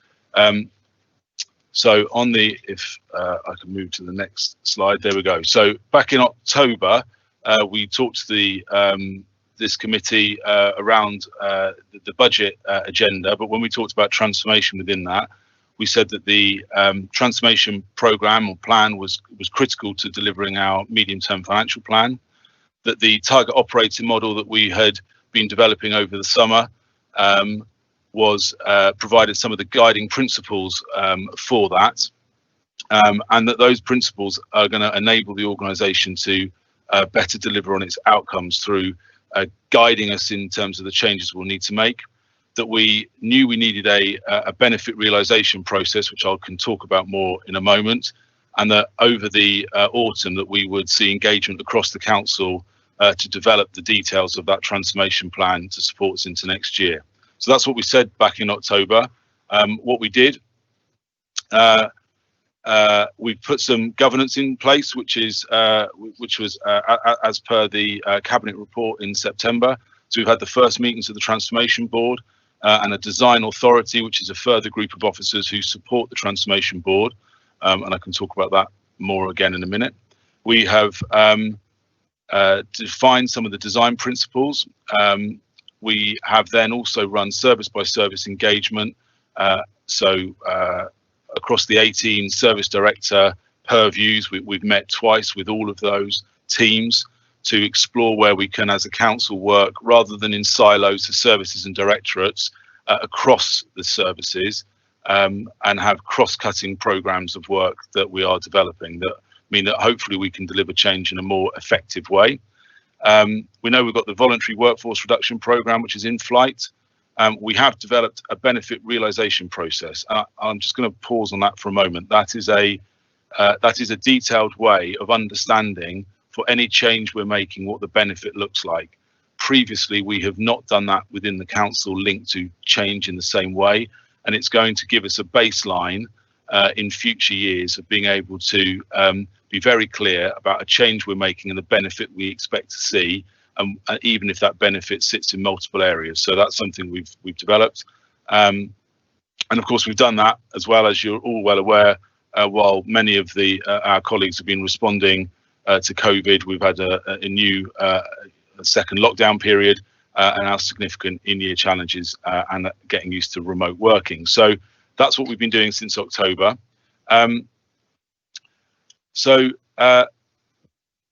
Why is it that the transformation is so important? In order that we can deliver on political decisions of the future, we need to make sure that we are more responsive and flexible. We think we need to connect more to place. So through service delivery in integrated models, so local working options for 5,500 staff, and using technology to reduce unnecessary commuter miles. So recognizing that dragging people from one side of a county to another in their office is not necessarily, when we have the technology at our fingertips that we've learned so much through COVID of using, but also trying to recognize where we can integrate some of our service delivery between whether that's back office, front office, or different front office delivery at a place level. Having those teams that can work and rapidly align resources to deliver outcomes, as opposed to maybe through an annual budget cycle. Having transparent performance management of service delivery and commission services so that we can move to having all of our services being high performing and low cost. And then we also know we need to use better use of data and insight. And that's part of that's also linked to the technology developments that we're seeing across the globe with delivering public services and making sure that we've being able to use some of that data and insight to deliver those services.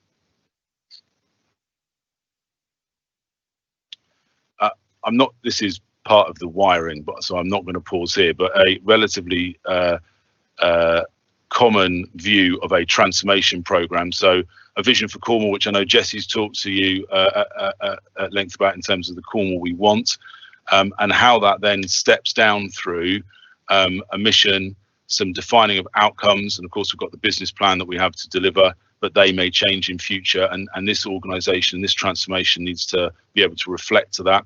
Some of the design principles which give us some of our guiding guide rails, if you like, and then beneath there are enabling themes and a range of different projects which are to both deliver on our savings as well as delivering on some of the changes we need to see to the way we think about how we work.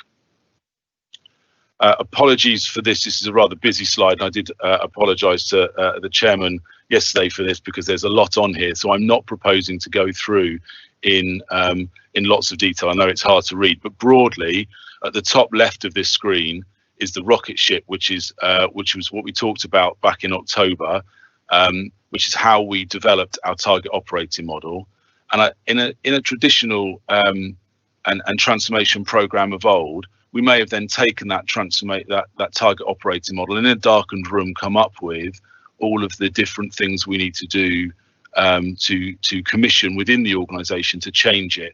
What we decided to do over this last period was unlock some of the creativity we hope within the council and go for a bottom-up strategy. So that's why we've gone around to services. That's why we've spent time talking to people. So on the screen in front of you, the emergent strategy, if you like, those green parts are about how we use the target operating model to create conversations, and from that is what we're creating our plans for next year from.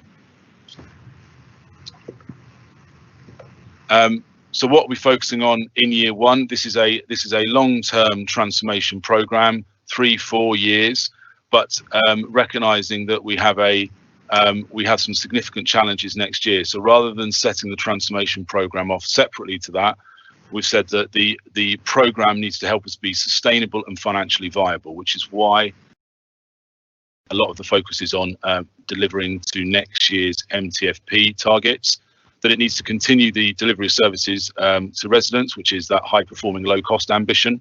And we also need to lay some of the foundations for transformational change. So this is some of the cultural change pieces, and that might be training interventions. It might be understanding how we functionally design ourselves differently around outcomes away from services, and create some of that flexibility. But that's our focus for year one.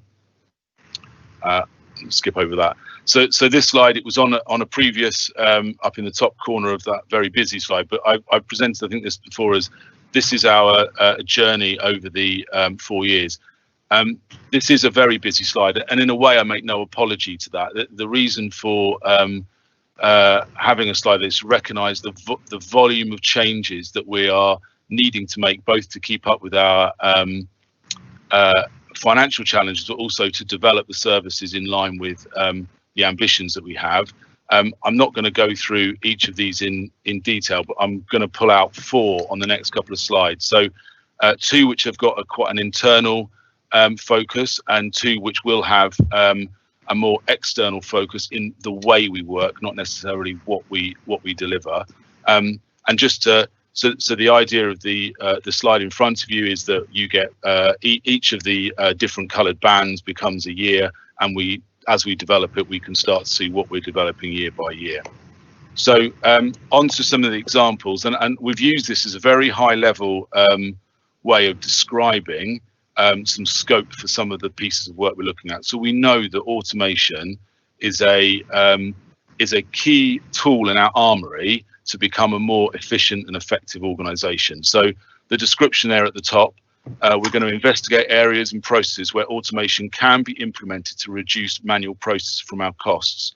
And these are some of the phrases then coming up from colleagues. So I want to stop having to re-enter the same information into different systems, and we have some paper-based systems still, so paper or IT, reduce repetitive tasks and reduce delays in decision making, so that I can increase the capacity of my team to be able to serve residents more effectively, increase the quality of information available to my service, and reduce my cost of operations.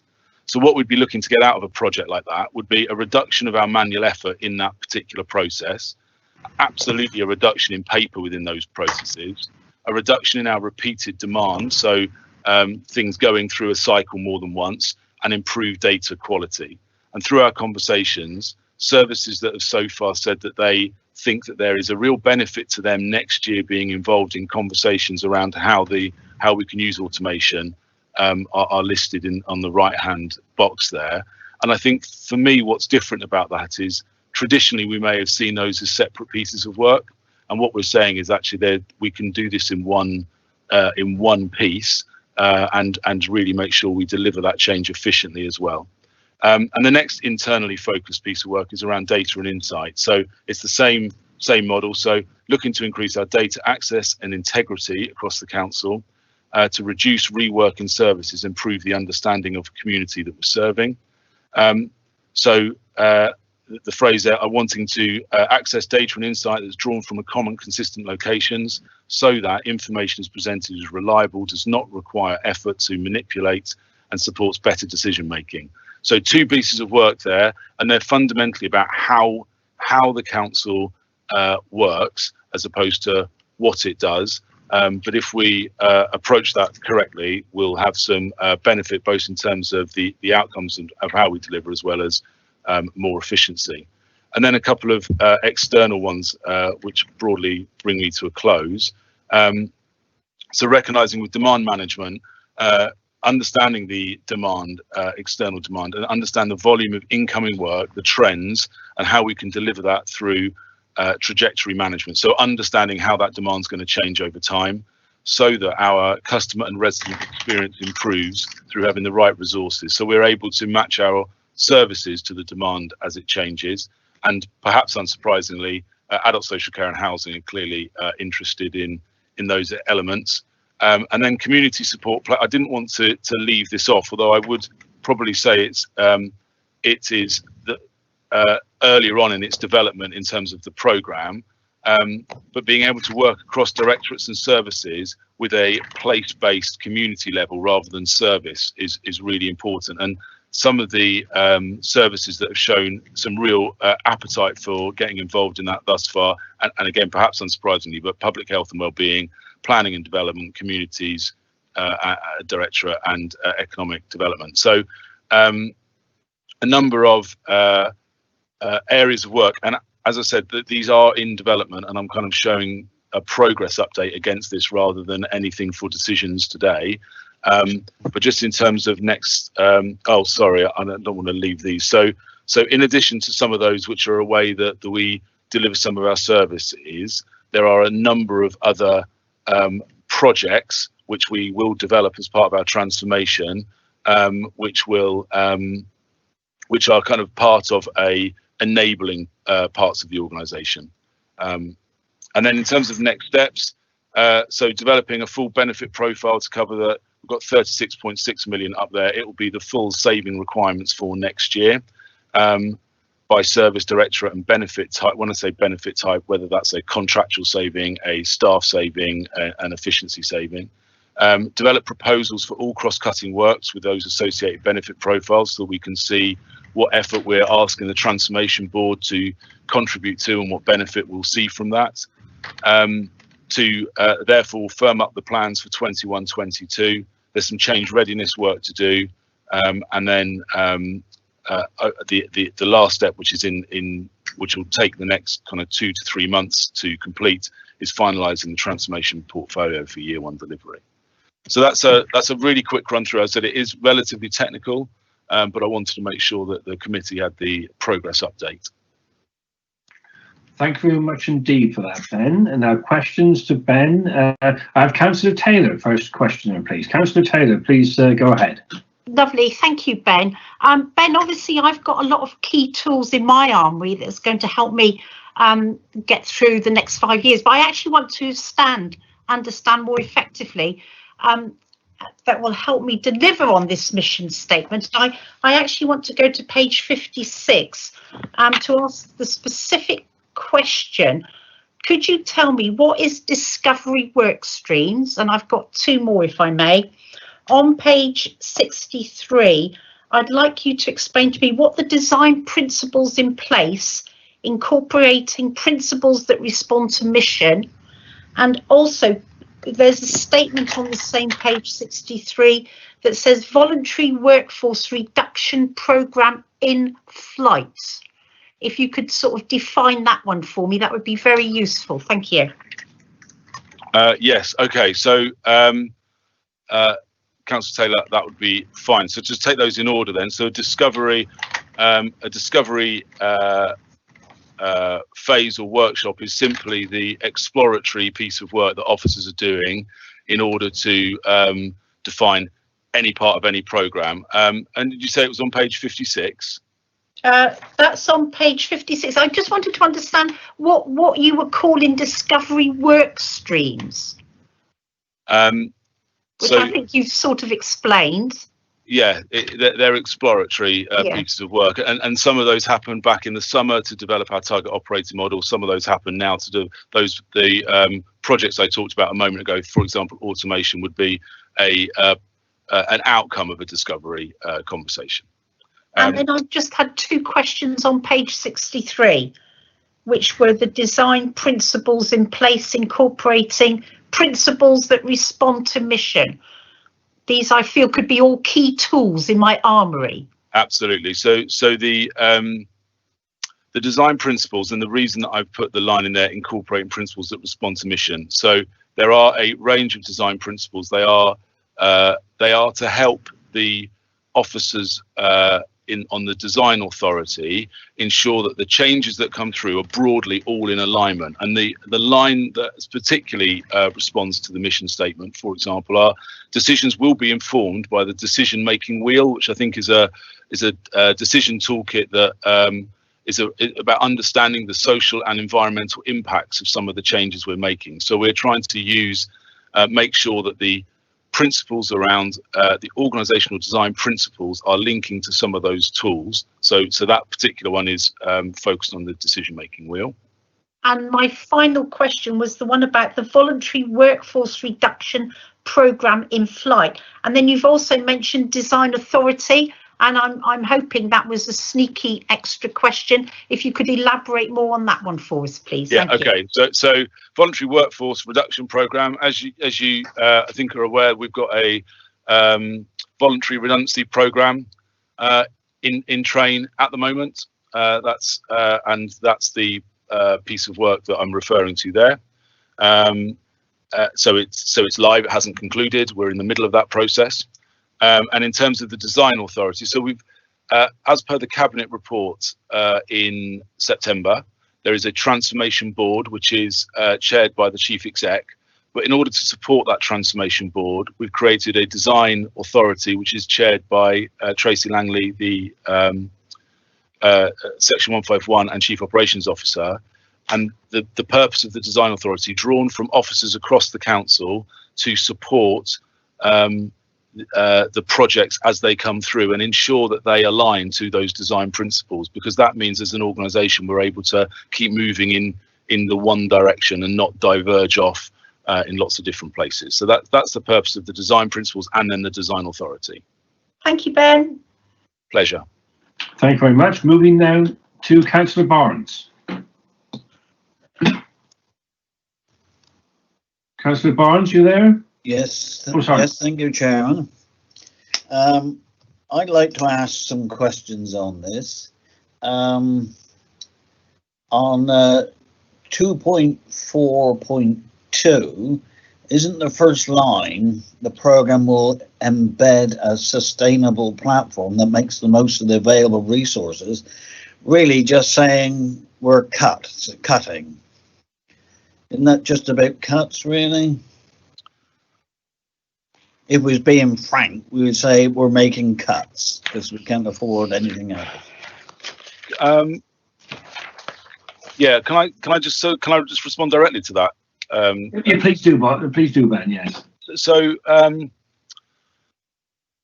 think the prevailing view is if we were to just make cuts, that we will not succeed in delivering what we need to deliver for the communities of Cornwall. We need to find a different way of organising ourselves. So will there be a reduction in the overall available resources? Yes. Do we still command a considerable amount of resources? Yes. So we need to change the way that we are working as officers as much as anything in order that we can live within that financial restraint. So my problem with the bluntness, even and I do appreciate the desire for clarity, but the problem with the bluntness about the cuts is, given the last decade of austerity, it doesn't necessarily give the right view that we need to change the way we work to live within that restraint picture. So I'm sorry if that's not as clear as you'd like, but I think that's important, that it's not seen as salami slicing, because we can't afford to do that.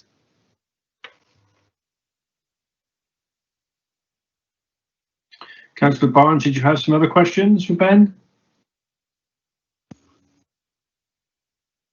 Councillor Barnes? Okay, we'll move on to Councillor Burden. Councillor Burden, please. Yes, good afternoon, Ben. Oh, it's morning still. It will be for one more minute. I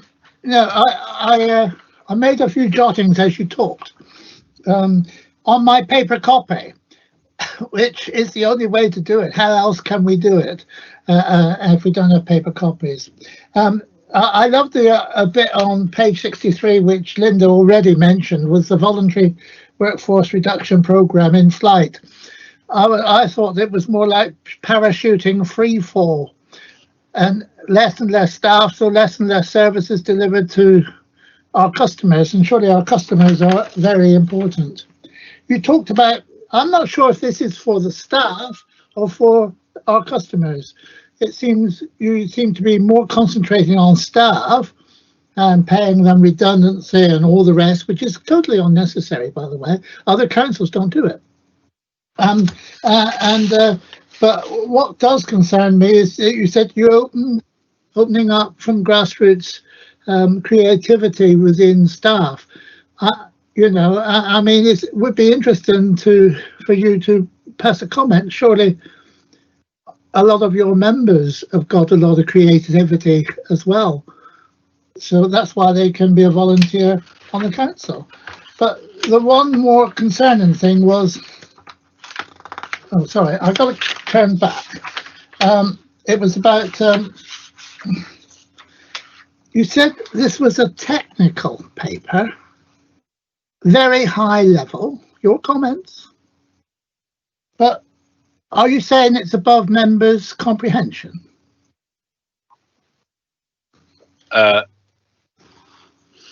Councillor Burden, I hope that you know that I wouldn't suggest that for a moment. It's more that it is around, and as you've already pointed out, and I think that's really helpful to make that clarity, that the what the council does and the Cornwall we want is where I imagine that the conversations for this committee are most engaging, and how we organise ourselves as a staff group, possibly more technical.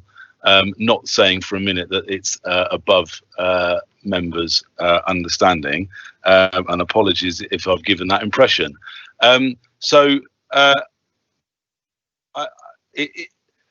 In order, as Councillor Barnes mentioned a moment ago, in order to cope with the resources that we are seeing are on a restriction and being squeezed, we have to change the way that we work, not just what it is we do. And we believe that there is a lot of efficiency and a better way of working if we change the way that we work. That's what our work in the summer led us to believe. You'll recognise, and I know it's noted in the minutes of the last report, that we talked about activity analysis. So understanding what the 5,500 people at Cornwall Council, the brilliant work they do, but when we talk to them, they will talk to us about inefficiencies and challenges with the way we work. And if we solve those things, if we remove those barriers, we think we can continue to deliver the outcomes that Cornwall needs. And that's part of the transformation. So in a way, I make no apologies for the fact that it is focused on the way that staff work, because the council we need needs to be. That doesn't mean that I'm losing sight of the outcomes that we absolutely need to deliver. And that's in a way why I referenced the voluntary sector comments earlier, because actually working outside of our teams and our silos is going to be more and more important going forward. And that is what a transformation of the way we work looks to achieve. Can I just make one comment, Mr. Chairman? Digital working is fine as an emergency, but you talk to staff, you talk to the public, they're so desperate. We love talking to other human beings face to face. We love sharing things. We love the confidentiality of sharing things face to face as well. And I think that with the mental health going up, the suicide rate, nobody talks about it, but it is horrendous in all sectors. And I just think that we've got to get back to some more interaction with each other. And I know a lot of staff said, I don't know how much longer I can cope with this, because they feel so isolated. Staff, you've had a lot of new staff, it's like they've never seen each other in person. They've only seen them on a screen. And when we have these presentations, we rarely see staff. We had planning yesterday, and I did not see the face of any of the staff. Not one. And therefore, how do you know who these people are? And I think that unless we get back to some form of normality and human contact, then I don't think we'll be going very far forward. And the Prime Minister now has to fly over to Brussels because he's desperate for human contact. Anyway, thank you. Thank you for that, Councillor Burden. I'm going to go back to Councillor Barnes, because I think we had a technical issue earlier and Councillor Barnes didn't finish his questions. Councillor Barnes.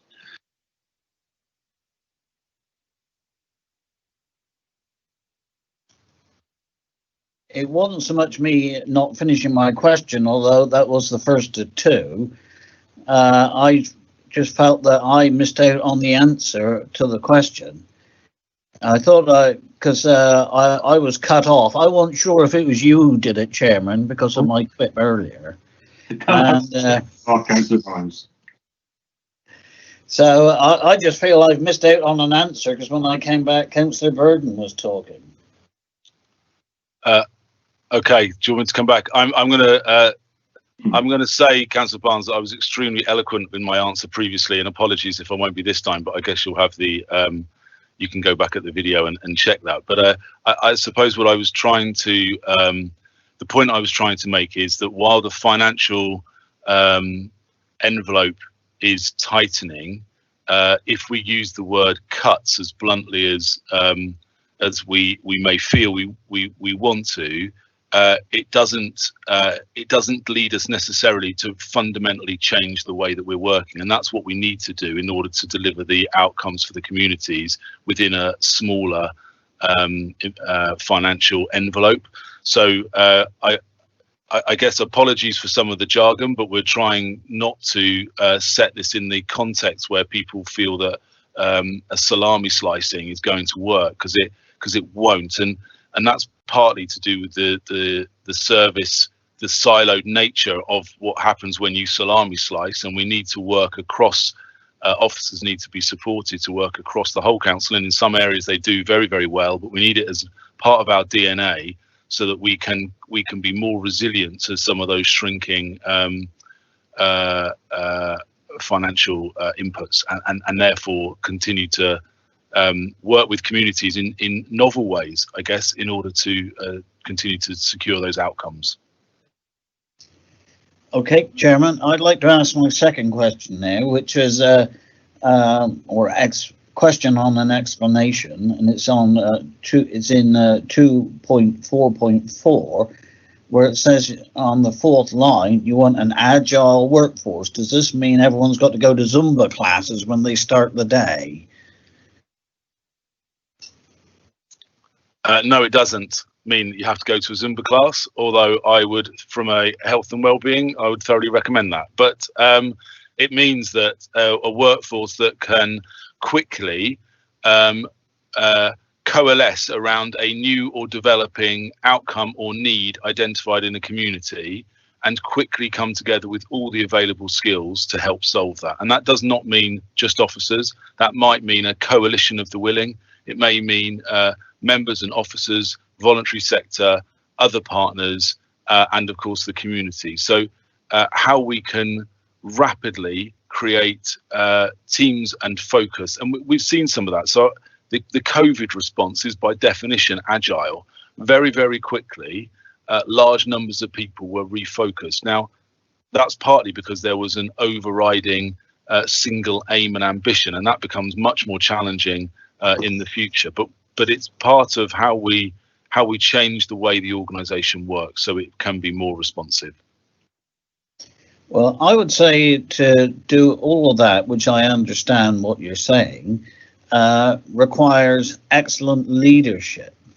So how do you intend to embolden the leadership without letting this end up being a macho management system where people are told what to do? So there's a fair amount of evidence and work from elsewhere that the most agile of workforces, the most responsive of workforces, are those that are able to distribute an element of leadership to as near to the front line or the service delivery part as possible. So as part of the programme, we do need, and working with the leadership of the council, to understand where we are now and where we need to be, and that will be part of the transformation programme. Will be if there's a gap to be bridged, we'll be putting in interventions to try and support people moving along that gap. And you're absolutely right, management at all levels of our organisation is absolutely critical to successfully achieving this. Okay, thanks for that, Ben. Councillor Barnes, you happy with that? Or well, I understand the answer. Shall we leave it at that? Thank you very much indeed. Moving on to Councillor Atherton, please. Yeah, I'm just trying to remove the image of Councillor Barnes in a Zumba class from my mind, which is rather terrifying. I'll assure you I'm not sitting in a leotard. Page 68, you glossed over rather rapidly. If putting my teacher hat on, if a student came to me to convey some information in diagram form, I'd send them back and have a rewrite, because it really is an awful lot going on. But if you look in detail, towards the bottom right hand side it uses BI data and tools. Are you talking about Power BI? No, I'm talking about business intelligence data. It could be Power BI if that was the application that was used. But we're not particularly making that. Is an application we use in the council and are using it more and more at the moment.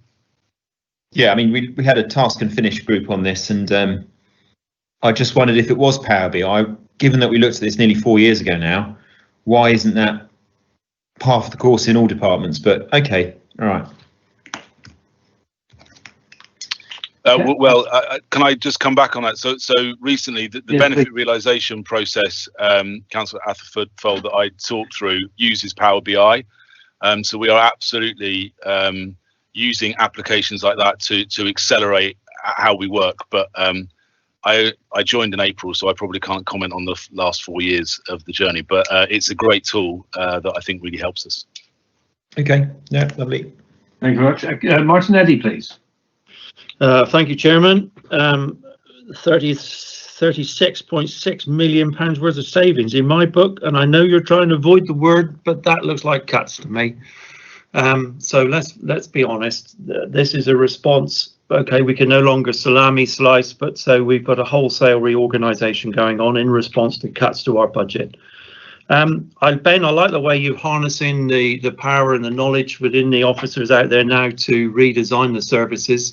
But what that does, of course, Ben, is take the knowledge out of officers' heads and put it into technology and create the process on a computer so that someone who's less skilled now simply reads a script off a screen. And consequently, I think the level of wages drops. That would be a shame if we had to go down that route, because we've got some excellent officers, but the chase to de-technologise and reduce the skill of our officers, I don't think is something we should endorse. And secondly, in our first presentation, Ben, we heard from the voluntary sector how demand for their services is going up. We know there's 1 million unemployed so far. Report in the Times yesterday that figure could be double that. Are we prepared for this kind of crisis coming towards us, Ben?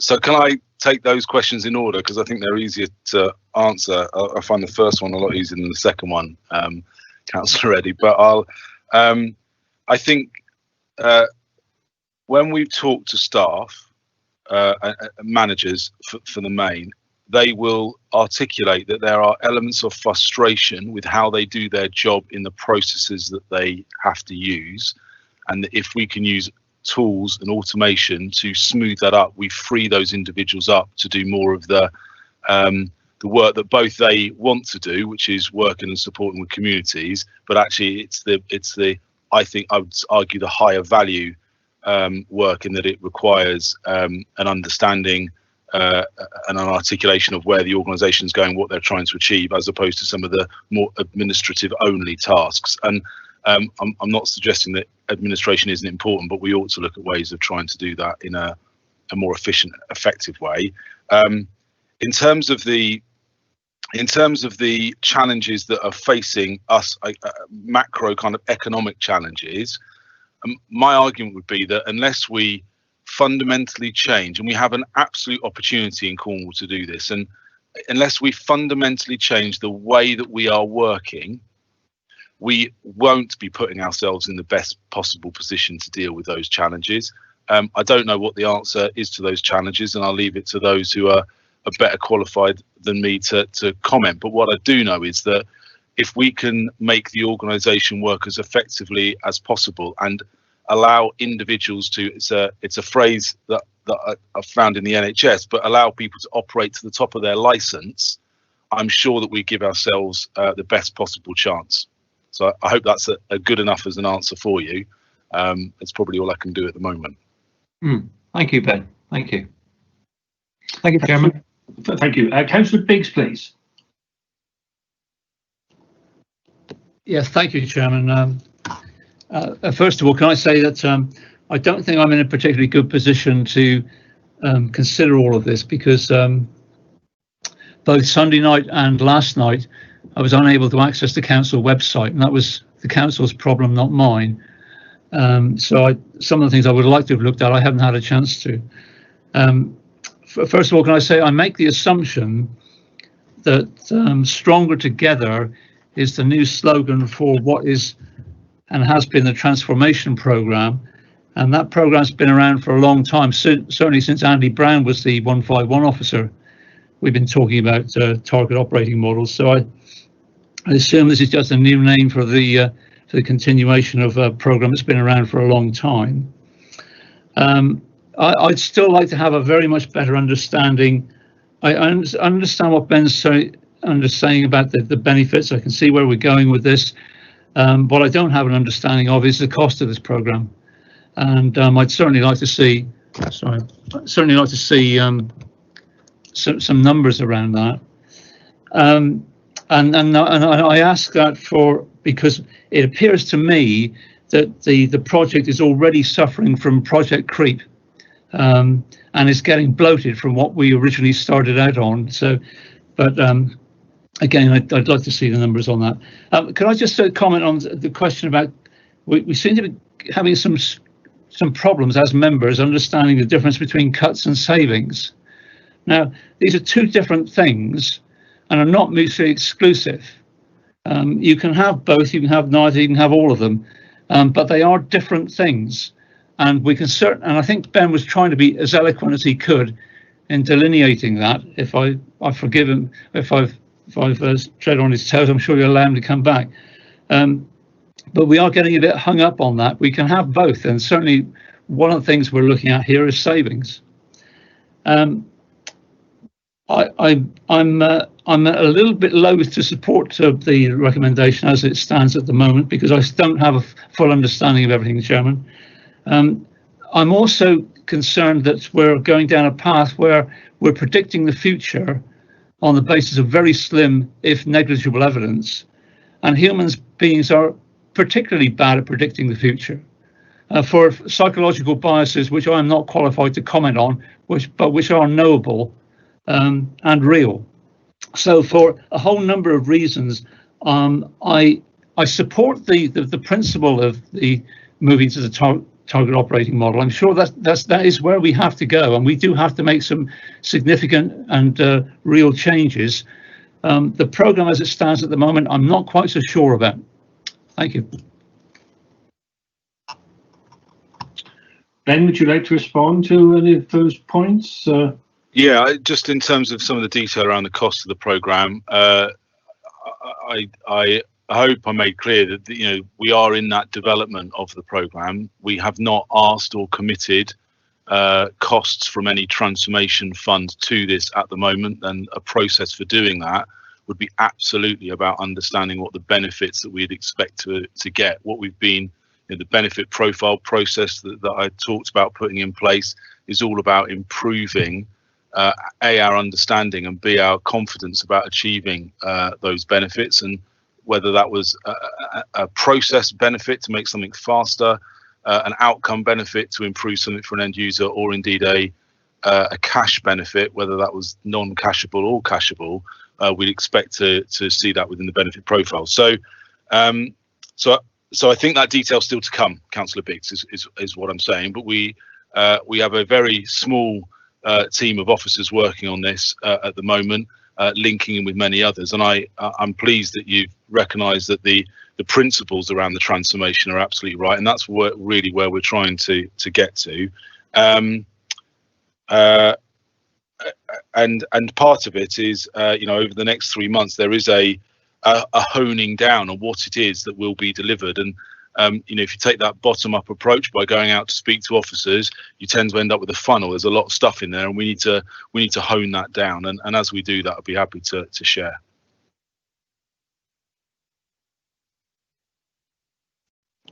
Yeah, if I could just quickly come back, Chairman. But it is true, Ben, isn't it? And it's nice to meet you again after 10 years.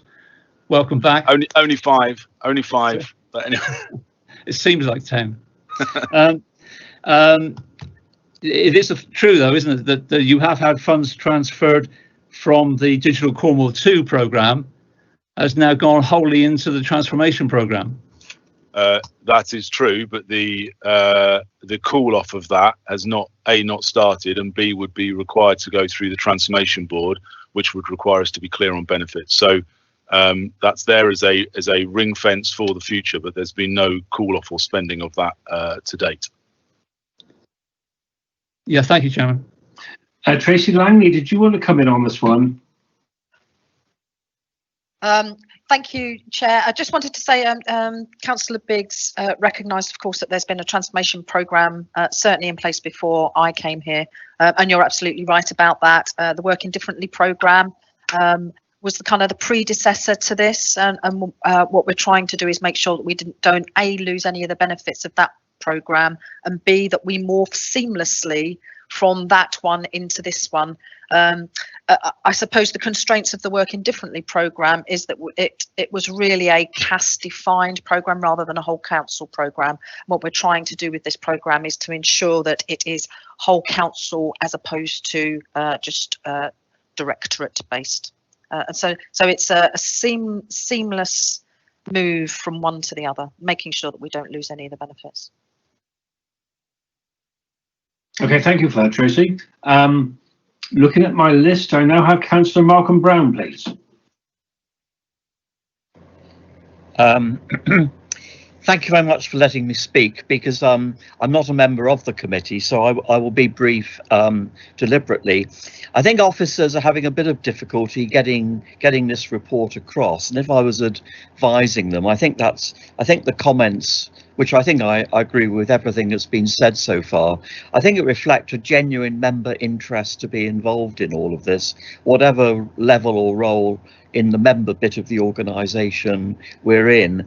I think some of the language could be improved. I always thought plain English has a lot of virtue. I think some of the jargon makes it easy to be critical of it. I think officers ought to reflect on that.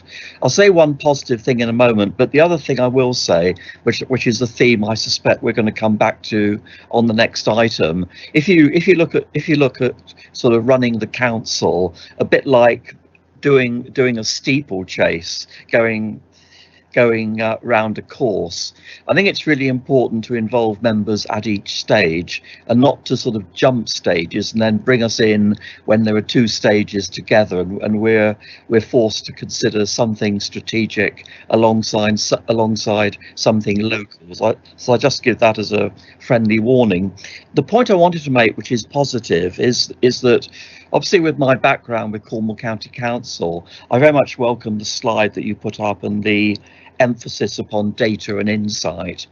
And I just wanted to make one, and I think that's right. I think evidence-based policy, or whatever the new jargon for that is, should remain important. One thing I do wonder, if we assume that the census is going ahead next year, and I think that'll be decided before the end of the year for certain, we're only 15 or 16 months away from the biggest amount of data down to very small areas of Cornwall coming onto our computers. And I would like to be assured that Cornwall Council is looking ahead, preferably with partners like the universities here, in developing a strategy for making the most of the census data to inform our decision making once it becomes available.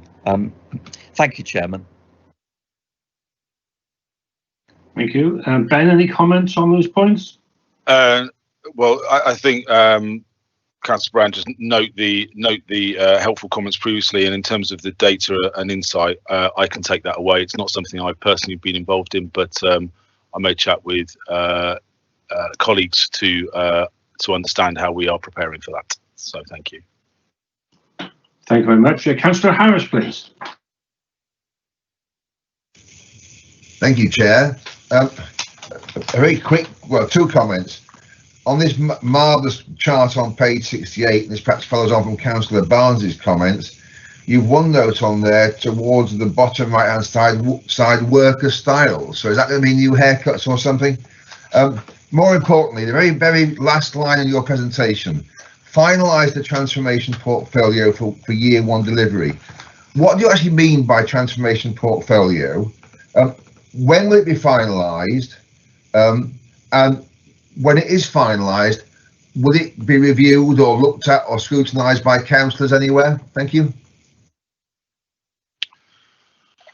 Thanks, Councillor Harris. So, worker styles, you'll be pleased to hear, are not about haircuts. They're about the way that that colleagues need to either use offices or they use equipment. So we have a number of people who are out and about on the road visiting clients or service users. They require a particular style of equipment. They also require access to office in a particular way. You have others like myself who can work pretty much from anywhere, but maybe need to come together for face-to-face collaborative meetings. So we're trying to have a piece of work to make sure that we support colleagues to have the equipment and the space that they need in order to do their job. So that's what worker styles is. Your more substantive question around the next step. So we are planning, and these are we're planning to develop that over the next 3 months, but not wait 3 months. So by early January, we'll have a high level understanding, and some of the examples that I gave are the very starting early points of that, but we'll have a high level understanding of those projects that we want to be doing in year one in January. But I suggest we'll be continually developing those over the 2 months that follow. And they are also part of it is where we're aligning work to deliver the budget for next year. So that's how those things are interrelated. So the Transformation Board is the governance for that, and we'll be taking proposals through to the Transformation Board for different pieces of work, different projects, which then deliver to some of the benefits that we're looking to achieve. Does that answer your question? Can I just be clear, if I may, Chair? Please. When you've finally got this set of proposals sorted out, there is no proposal for them to come back through scrutiny?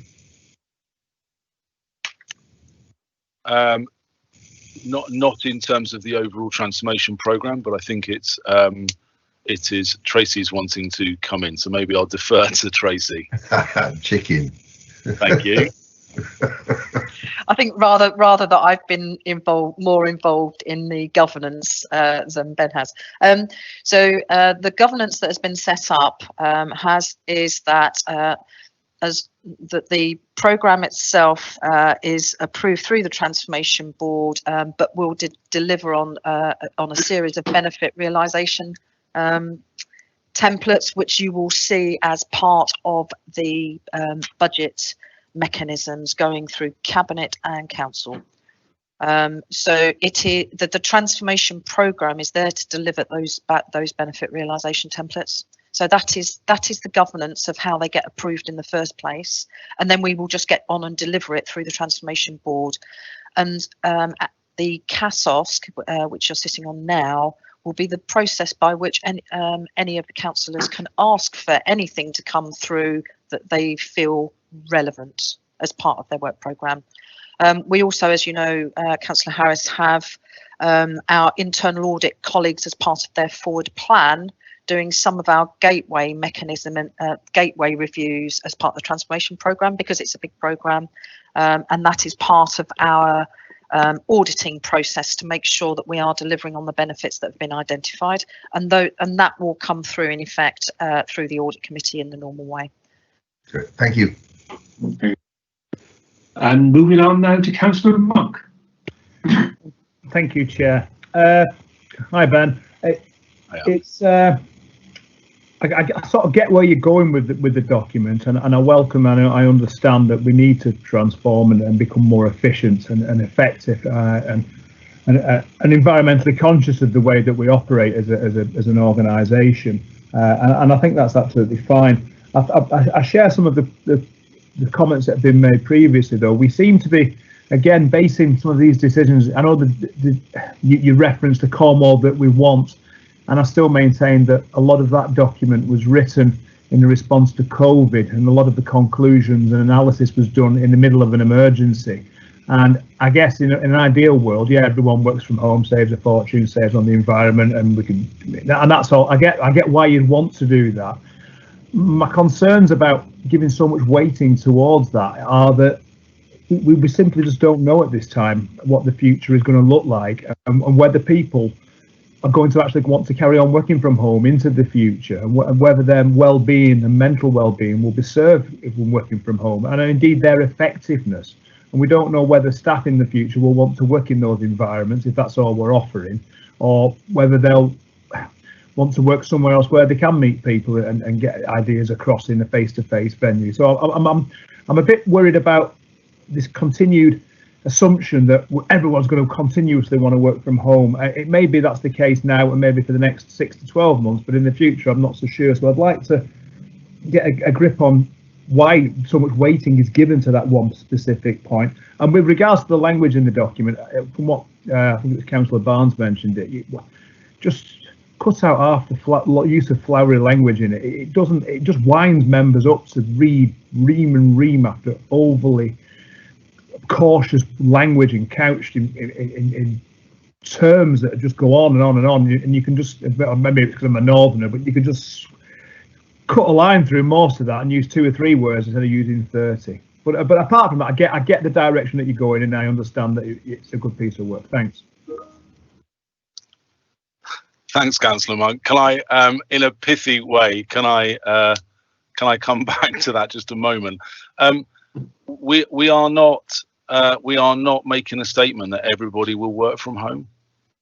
That is not our intention. Our intention is that officers are supported to work in the best way they need to work to achieve the outcomes.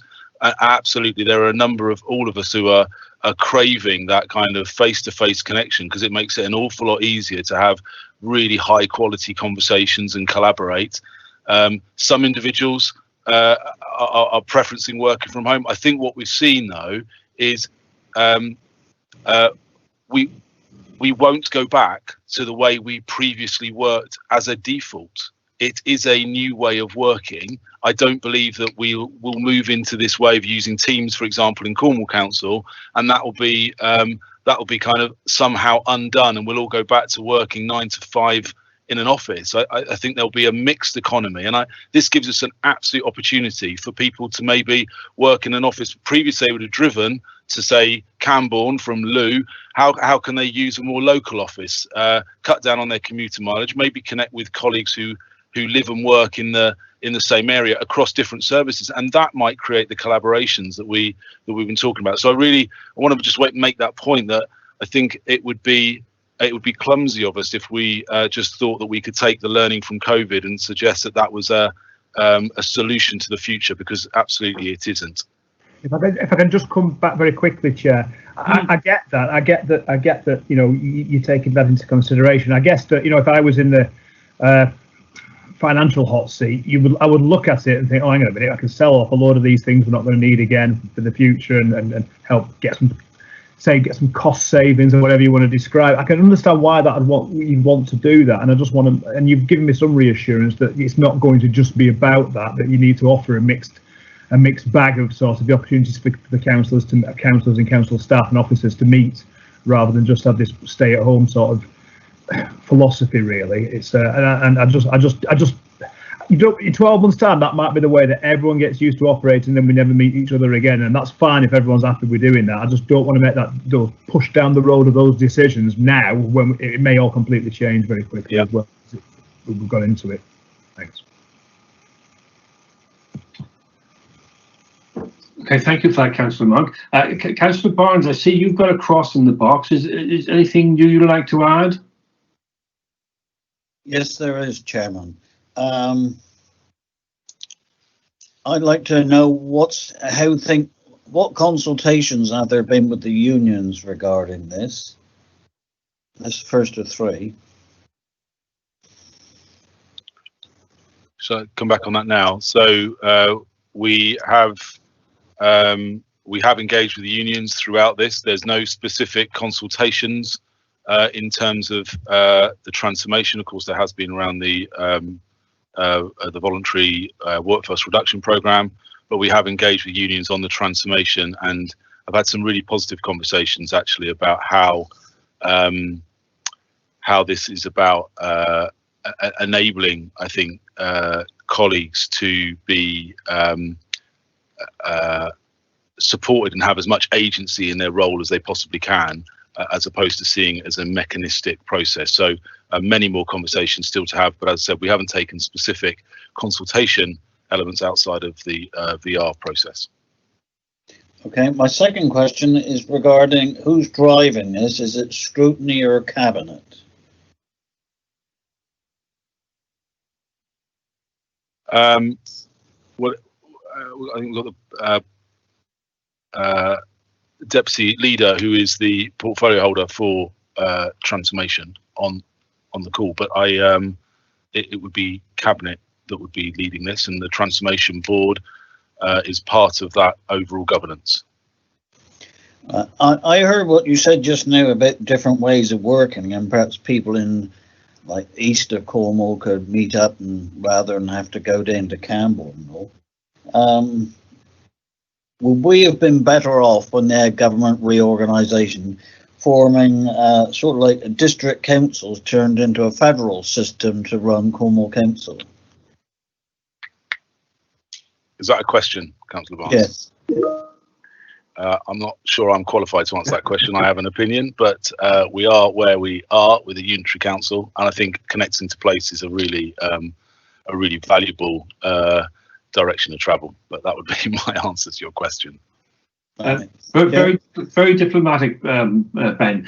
Tracy, did you just want to comment on the governance arrangements that Councillor Barnes referred to, about who's sort of driving this? Because Scrutiny's role is to scrutinise it, I think, not to sort of actually propose it. Do you want to just clarify that? Absolutely. Thank you, Councillor Barnes.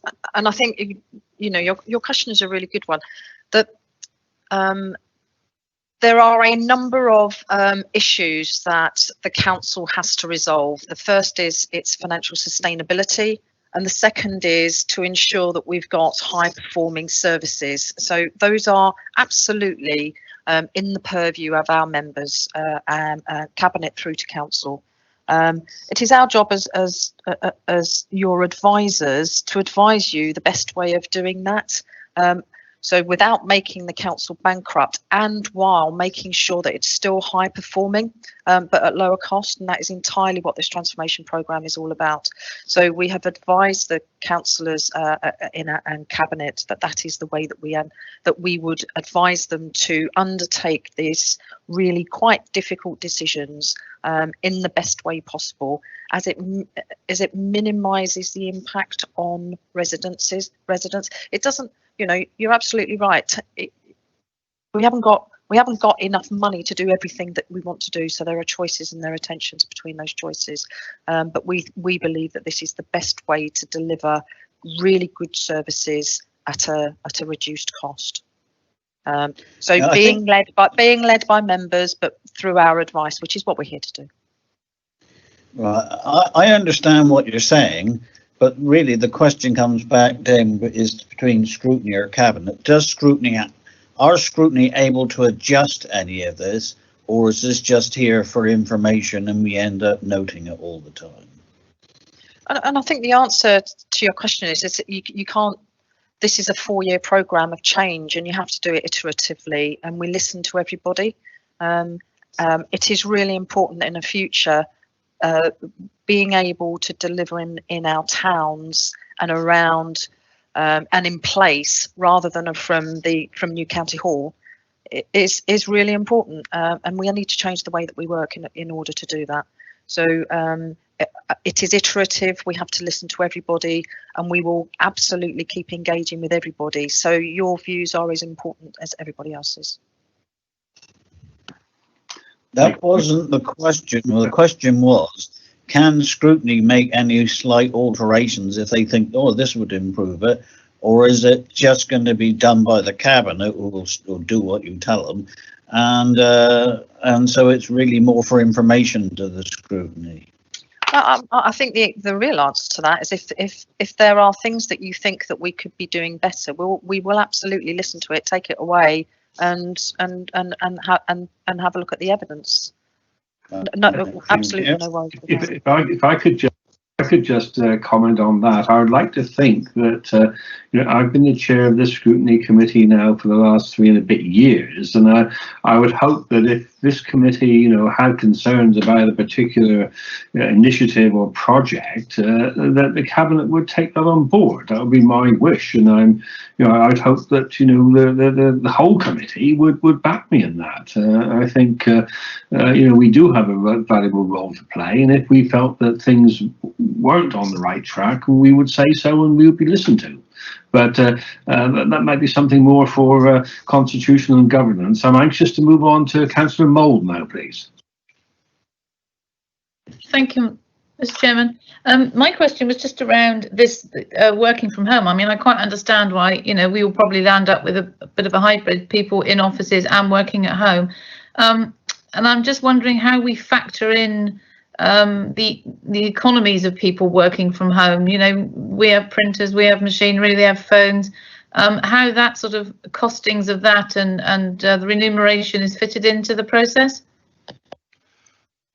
Absolutely. So that's part of, so as Councillor Harris pulled out of the one of the slides, the worker styles, what helps us understand what the costs and benefits are for individuals or the organisation indeed, both on the equipment that people need to work from home, the equipment they might need to be on the roads and more digitally connected than they maybe have been in the past, and also the other benefits around things like the reduction on our commuter miles. So the reason for defining the worker styles is so that we can start having that conversation in a slightly more ordered way, because as you say, that there's a mixed economy of it, a mixed bag, but there's also individual preference and need, which does come into this as well, because clearly that's part of how we make that transition. And so, would we expect there to be any indication between, whilst you might be saving some travel miles by not using your car, it's more expensive in the remuneration process to keep you at home rather than working in the office? I was just interested in, and how one might cost out the other. You might be saving on not driving your car, but you might be having to pay more towards somebody to be keeping themselves warm or whatever in their own home. It was just, that was sort of where I was trying to go with this. Absolutely. So they are part of the considerations within work styles to try and understand that. And in our response to COVID and people work from home, there's also been some task and finish groups with staff members to try and understand that in more detail. You'll accept it's a pretty complicated picture across 5,500 staff, and not everybody's in the same boat. So trying to understand where the pressure points are is important, but the work styles is the route to being able to make that kind of move into a policy position. Lovely, brilliant. Yeah, I do. Thank you very much. Thank you. Thank you, Councillor Mould. Mikey Thorne-Gibbon, do you want a quick word before we move to the recommendations? Yes, if I may, Chairman. I wasn't going to say very much. I've listened to the discussion today. I think it, from my perspective, has been very helpful indeed. Obviously, I may comment a bit more on the next item, but overall, the 3 points I wanted to make. First of all, I strongly support the comment from Councillor Brown, and to an extent from Councillor Taylor. We do need plain English, not jargon. It's something that I have discussed previously with Mr. Rom, and we do want to make it simple. Obviously, I have a business background, so I'm used to simple words. The other point I'd make is this question about process, which Councillor Barnes raised, and to an extent Councillor Harris as well. I've always seen the process: officers advise, cabinet considers and decide, and officers carry out. That I was advised many years ago by the council secretary, who went on to become a judge. So I do attach some weight to that. Clearly, the role of scrutiny is to challenge and support, and that's very helpful indeed in terms of noting their comments that come through to cabinet. The third point I'd make really relates to Councillor Biggs's comments in terms of the lack of figures on costs and funding and so on and so forth. I think at a point in time we do need some quantification of this. Obviously, it's sensitive with looking at sort of people or offices, etc., but that's for discussion at another time. I just wanted to highlight those 3 brief points, Chairman. Thank you for allowing me to comment. Thank you very much for that. Neil, you've got a cross in your box? Just a quick, really. I want to know where it goes from here.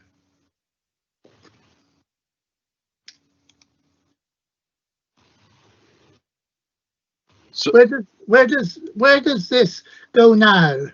Is this fait accompli or what? And I remember interviewing you, Ben, on IT, not on transformation. Yes, Tracy, help it with this. This is an ongoing process, I guess, isn't it? This is an update for us. I don't think this is going to cabinet. You're just bringing this up to speed, but please help us as to where we are on this and where it goes from here. So the transformation programme as a concept and as a thing was approved by Cabinet in its September report, and this is in effect the ongoing nature of the transformation as we start developing it, and CASOS is the place where we are bringing those updates. Thank you very much indeed for that. Councillor Biggs. Yes, thank you, Chairman. In relation to almost what Councillor Burden had to say, where do we go from here? I was going to suggest a few more words on to the end of the recommendation, if I may. I would like to add on to the recommendation and will require future updates with a particular focus on cost, data and milestones in a plain language format. Okay, and I'd be Tracy, did you want to comment on that, or just a slip of the finger? No, if I can, please. The governance has been set up so that the Cabinet have approved, in effect, a transformation fund. That part of it has been approved, and the allocation of the transformation fund is done through the transformation board, which is CDT as it sits, with the chief executive undertaking I think monthly update to the leader and the deputy leader, and again the gateways at which the money is spent against the benefits that are realised against that money will be undertaken through the work that internal audit does, and internal audit will then receive reports in the normal way that they would normally receive reports as part of the internal audit programme. So in effect, that any scrutiny over the costs of transformation are getting seen through the leader and the deputy leader, through the transformation board and through the gateways that internal audit do. May I come back, Chairman? Yes, please do. Thank you very much for that, Ms Langley. But there's nothing which Ms Langley has said stops scrutiny from requiring what we require. And I think this is a particularly important project. It's clearly wide-ranging across all of the staff of Cornwall Council. And I think scrutiny should have a role over and above audit, or including, not over and above, but alongside audit, and I think there's no reason why we should not ask for what we would like to see. Mr. Biggs, would you like to just give me your words again, please? Yeah, I said, and will require future updates. This is going on from the end of the transformation programs, and will require future updates with particular focus on cost, data and milestones in a plain language format. Well, I think, I'm happy to second that. If you're going to propose that, Councillor Biggs, I'm happy to second that from the chair. I think that's perfectly reasonable for scrutiny to be involved in that.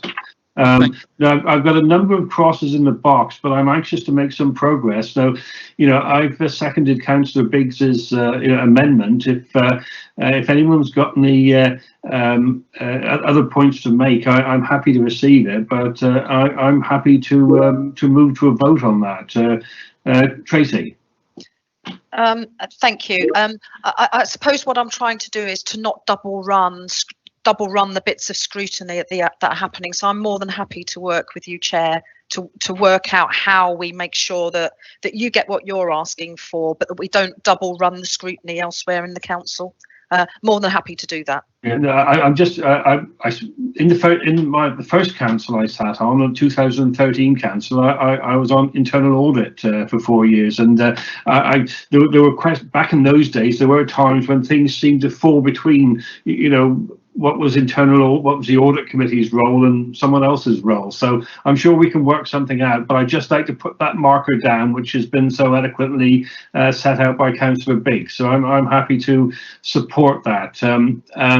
So Tracy Clark, could I go to you now, please, just to sort of confirm that amendment, the wording of that amendment, please? Yes, certainly, Chairman. So it's been proposed by Councillor Biggs and seconded by Councillor Buscombe that the committee endorses the direction of travel and activity undertaken to date in regard to the transformation programme and will require future updates with a particular focus on cost, data and milestones in a plain language format. Okay, so that's been proposed by Councillor Biggs and seconded by myself. Does anyone want to propose a further amendment? Yes, please. Sorry, who's that? Councillor Atherfold. Councillor Atherfold, please. Yes. Just briefly, the committee notes the direction of travel and activity, etc., etc., etc. This is your amendment, Councillor Biggs. Are you happy to accept that wording?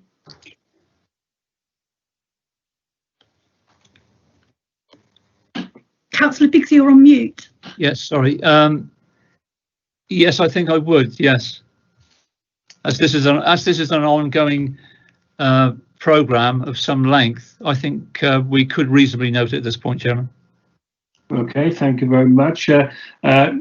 Tracy Clark, could you just read that amended amendment, if you see what I mean? Yes. Are you happy as the seconder, Councillor Buscombe, to take that amendment on board? Yes, I am. Yes, I am. Okay. So now it becomes: the committee notes the direction of travel and activity undertaken to date in regard to the transformation programme and will require future updates with a particular focus on cost, data and milestones in a plain language format.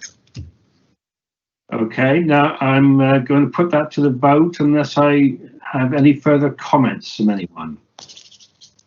Mr. Chairman, may I just ask you a question, sir? Yes, certainly, Councillor Fedder. Yeah, it's just that I wondered if Miss Langley could indicate to us what will be the additional costs in manpower and in money for the amendment to be done with in other words, providing the future update on the costs, etc. and so forth in plain English language. What will be the cost connotation of providing this information? Councillors, the cost implication of coming to scrutiny won't be, I don't think, anything in addition to as you would normally see, because your officers are here anyway. We would just be redirecting the time that you would use to this instead of something else. So there is an actual fact of cost connotation then in the efficiency of the service if you're providing duplicated information to the committee as well as to the leader and the other people who you'd all indicated you were supplying it to in the first instance. Is that correct? I think what I'm saying is that I would rather not do that, and what we'll do is work with the chairman to make sure that we don't double run the same scrutiny. So that you receive the information that you want in a way that hasn't been seen elsewhere, so that you can that you have got entirely the right information for you to give us those advisories. Thank you. And one last thing to you, Mr. Chairman. The one word that I wouldn't want to vote for is to replace endorse with notes, because I believe in actual fact we need to be seen to be leading and supporting our officers. It's something which was agreed, and I'm happy to support Councillor Biggs's proposal. Know that Ms Langley has indicated to me that she'll work with you, but I certainly, if you're going to take it as one, then I shall be voting against this purely because I believe that we should endorse the direction of travel and not note it, because we're here to lead and support. Thank you, sir. Okay, thank you very much for that, Councillor Fitter. Tracy Clark, can I go back to you now to take the vote? And just for everyone's benefit, could you read out the revised amendment once again? Yes, certainly. Could I just double check, Chairman, first before we go to the vote, just in case there are any, because there were a number of councillors there, and just to double check that there were none who wanted to advise of a further amendment. So there was councillors Taylor and Keeling were there, and I wanted to check whether they wanted to advise of any further amendment before we go to the vote. I'm fine with it, Mr. Chairman. And me. Okay, thank you. Okay, so let's go back to the, okay. So the recommendation, which is proposed by Councillor Biggs and seconded by Councillor Buscombe, is that the committee notes the direction of travel and activity undertaken to date in regard to the transformation programme and will require future updates with a particular focus on cost data and milestones in a plain language format. So I will call out committee member names in turn. Please could you confirm your name and advise whether you vote in favour of or against the recommendation or whether you wish to abstain from the vote. So Councillor Atherfold. Councillor Atherfold, for. Councillor Barnes. Councillor Barnes, for. Councillor Biggs. Biggs, for. Councillor Burden. Neil Burden, for. Councillor Buscombe. Councillor Buscombe, for. Councillor Eddy. Councillor Eddy, for. Councillor Fitter. Against. Councillor Frost. Frost, for. Councillor Hawkins. Hawkins, for. Councillor Keeling. Keeling, for. Councillor Monk. Monk, for. Councillor Moorcroft. On the grounds I've been absent for a while, I will abstain. Councillor Mould. Mould, for. Councillor Taylor. Taylor, for. And Councillor White. For. Chairman, that's 13 for, 1 against and 1 abstention, so I can confirm that the motion was carried. Thank you very much indeed for that. Now, members, it's approaching 1 o'clock. I did say we break for lunch at 1:30, but something tells me that the next item is going to be quite a long item. Tracy Clark, procedurally wise, can I break for lunch now if members were of that opinion and reconvene at 1:30, or is that going to cause problems with the live stream? I'm just looking to sort of think that this item is going to take far more than half an hour, which is when I said we would break for lunch. Am I making any sense? Yes, that's fine, Chairman. So what would happen in that instance is if you break now from 1 until 1:30 and then we reconvene on the same live stream as 1:30, because the public have been advised on the agenda that it's a different live stream link after 2 o'clock.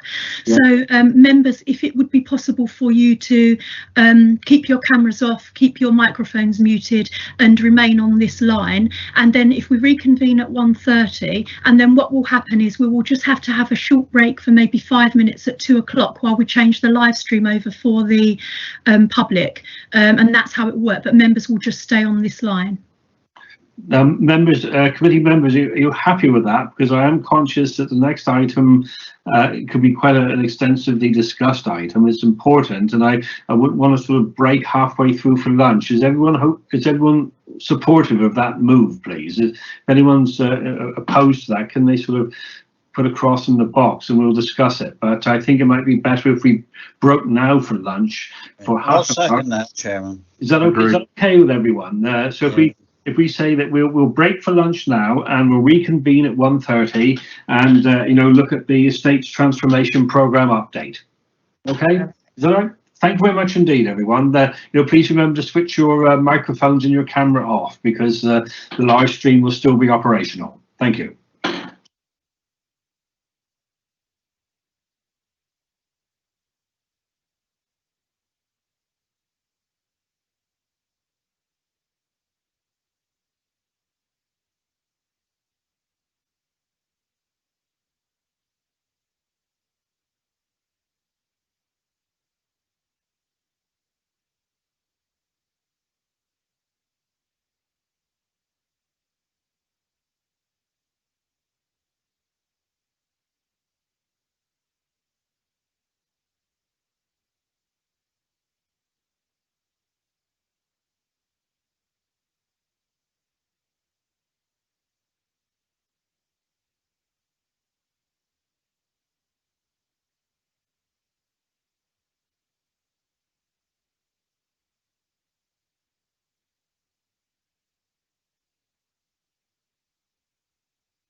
Good afternoon, members. It's 1:30 in Padstow, so I'd like to reconvene the meeting, and now we move to item number 7, which is the Estates Transformation Programme update, and I believe Ben's going to kick us off with this one. Yes, thank you, Chair. You may well be sick of me by the end of today, but I will keep it brief. So thanks to the Chance to introduce the report. I've recently taken on responsibility for property to the people, change and digital areas, and we've got Kevin Reader here as well today to take us through the report as our new head of service for property, who I'm going to hand over in just a moment to. I just wanted to bring, Chair, to your attention that there is a drafting error in this report that I know has caused some concern for some. At a much earlier stage in our process, there was some feasibility work that looked to point to Carline Road as a suitable location for a site in St Austell, but during engagement both with officers and with local members, it's clear that that further work is needed to determine the right outcome for St Austell.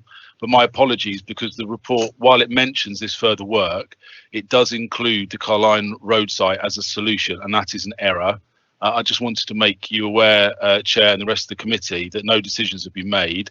And like Kevin will take us through a process later, but the decisions regarding the long-term solutions for St Austell, like other towns, will be via business case through the cabinet process. And Kevin will give us a little bit of detail around those timeframes for St Austell. And I just wanted also to mention that, so rejoining the council in April of this year, that recent conversations around estates transformation does remind me of the unitary years. But I'm really pleased that the proposal that we're talking about now around estates transformation is being seen as not just one of the ways that we can make more efficient use of our property, but also how we can drive some of the and value our towns, help staff be a part of the carbon neutral agenda, and also connect better to place.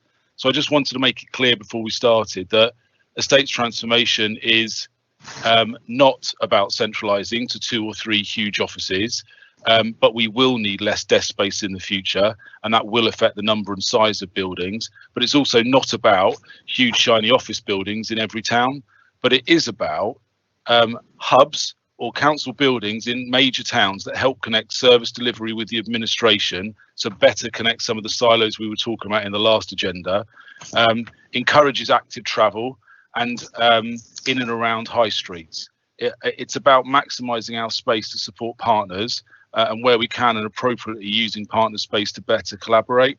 So I'd also like to say that working with principals isn't always helpful. So a lot of what you're seeing here today, the team have tried to work up early proposals. They are all subject to the engagement approaches. And it's fair to say that not all towns are at the same point. And Kevin will talk about the different tranches of work in a moment. But the engagement approaches give us the opportunity to talk more about what's happening at a local level, links with the localism agenda, which I know is important to many colleagues, the devolution agenda, and partnership working. So in summary, today's paper is an update. Previous pre-COVID plans indicated that we would have the first town-based business cases going to Cabinet in February. As previously mentioned, this is now being scheduled to July 21. So this is an update on the progress made that particularly the property team have been supporting, while also helping the organisation cope with the COVID response. So it's a real testament to all the hard work done by the team. But I'll hand over now to Kevin, who's going to take us through some of the details. So thank you, Chair, for that opportunity. Thank you very much, Ben. If I could just quickly say before Kevin joins us that, long-standing members of the committee will know this is the corporate landlord model that we've had a number of presentations on, over the last 2 or 3 years. But over to you now, Kevin. Thank you, Chair. So can everybody see my screen? the slides, hopefully. So Yes, thank you very much. Okay, I'll move this on then. So it is the estates transformation update, as we mentioned. Clearly, we had an approved cabinet paper in March this year to undertake and mobilise the estates transformation programme at that time. It was based around a number of sort of assumptions around the way we would work and the way we would actually deliver those spaces in the future, sort of capital, release of capital, a number of different assumptions. So, but things have changed dramatically, and I know that in the previous call there were comments about how maybe have we focused too much on our COVID response to dictate our future model. But nevertheless, what actually COVID has enabled us to see is that we can accelerate some of the assumptions that we were making in March, even before we had COVID, in terms of looking at a direction of travel that would have the potential option for people to have a home-based office solution in the future. What we did as far as looking at COVID is that it enabled us to sort of remodel the estate projections on the basis of an average of 2 to 3 days a week going forward in the future for people to work from home. That's by no means mandatory, and if it's actually correct that someone needs to work in an office 5 days a week because of what they do and the way they need to interact with colleagues, then it's very much we'll be working towards that, aligned with the worker styles that were developed in the previous paper. I just want to make that point because I want people to realise that we're very conscious that actually all of us being working from home are really now craving to have some of those professional, personal and creative interactions that we need and why we need to come back to workplaces. But when we do come back to them, I believe we will looking to design them in a very different way. These will not be laid out in serried rows of banks of desks. They'll be much more collaborative environments, and that's something that we'll be working forward as we go forward into next year. So the first of the four big things that we looked at is the assumption around the size of that workspace based upon the impact that COVID has allowed us to think about, and the developed the ability of agility and thinking around the timescales that we now might be able to look at that. Clearly, we've been able to deploy a range of digital capabilities. We're using one today in this call. We've been all using many of those collaborative tools using Microsoft Teams, and we're starting to explore the opportunities that allows us to work in that distance way. And I know that also we've been talking about potentially in the future also the democratic process in some way where we can have hybrid meetings in some form. So there's that going on. We've clearly just had the discussion from Ben in the previous paper about the creation of the new target operating model.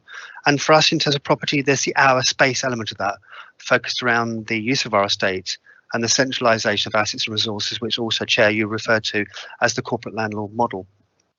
And also 3ET's work, or Estate Transformations team's work with our CDT team, we reviewed the actual area, the 10 areas of Cornwall, which is still sitting behind the programme, absolutely. We're not going to have not made any change to that. But we looked at the financial implications, we looked at the implications of doing each area almost one by one, and we decided actually that was not the best way to deliver the projects, and there was a better way by creating some tranches that would allow us to create projects across the 10 areas at different timescales that allowed us to balance the financial investment in those projects via the sort of capital to be released, and look at the way that we could practically deliver some of those solutions. One other thing I'd just like to mention while we're talking about our estates transformation, the lead-in, is that the other great opportunity we've also believed we found is that in the course of the next 12 months, we believe there could be up to 10 buildings that we don't believe we were going to need in the longer term future either. And we are looking at plans of how we might want to bring some of those forward. It was always part of the estate transformation programme to consider in the future what buildings would not be appropriate for us but we believe now there's an opportunity to bring some of those buildings forward, and there's a piece of work being undertaken at the moment to look at those buildings in more detail. So if I move us on. So we'll just need to focus on just contextualising it a little bit. We know we've over 4,300 assets in Cornwall. We have all these millions of square metres of land, and we have all the millions of square feet of internal space in four asset classes: community, farms, commercial and operational. And even within operational, we have over 2,000 buildings in there, over 1,400 sites, and we have a huge cost to consider in there. And the estate's blueprint shows that actually within the operational portfolio, if I move on to the next slide, that we have a real focus in this one, because this is the area where we have our highest number of revenue. This is the area that the asset that directly impacts our residents, and could help us improve service delivery. It also is the one where, if we're talking about the cultural change and the changes that we will come in the future through the target operating model and the way we're going to work in the future, it's a catalyst and one of the great supporters of that new working model. It also is responsible for quite a significant part of our carbon footprint. So by reducing and improving the way they operate, we can have the most positive effect to help us towards our carbon neutral direction. And we also believe that actually within the regeneration of towns, and as Ben has already said, we are not going to be moving away from towns. We're looking to how can we invest in the local economy in the best way forward going in the future. So this is why we concentrated on our operational portfolio. So what are we talking about here? So we're really talking about 200 of buildings that we're looking at the moment that clearly are our main operational estate that support the workforce and support the services within our communities.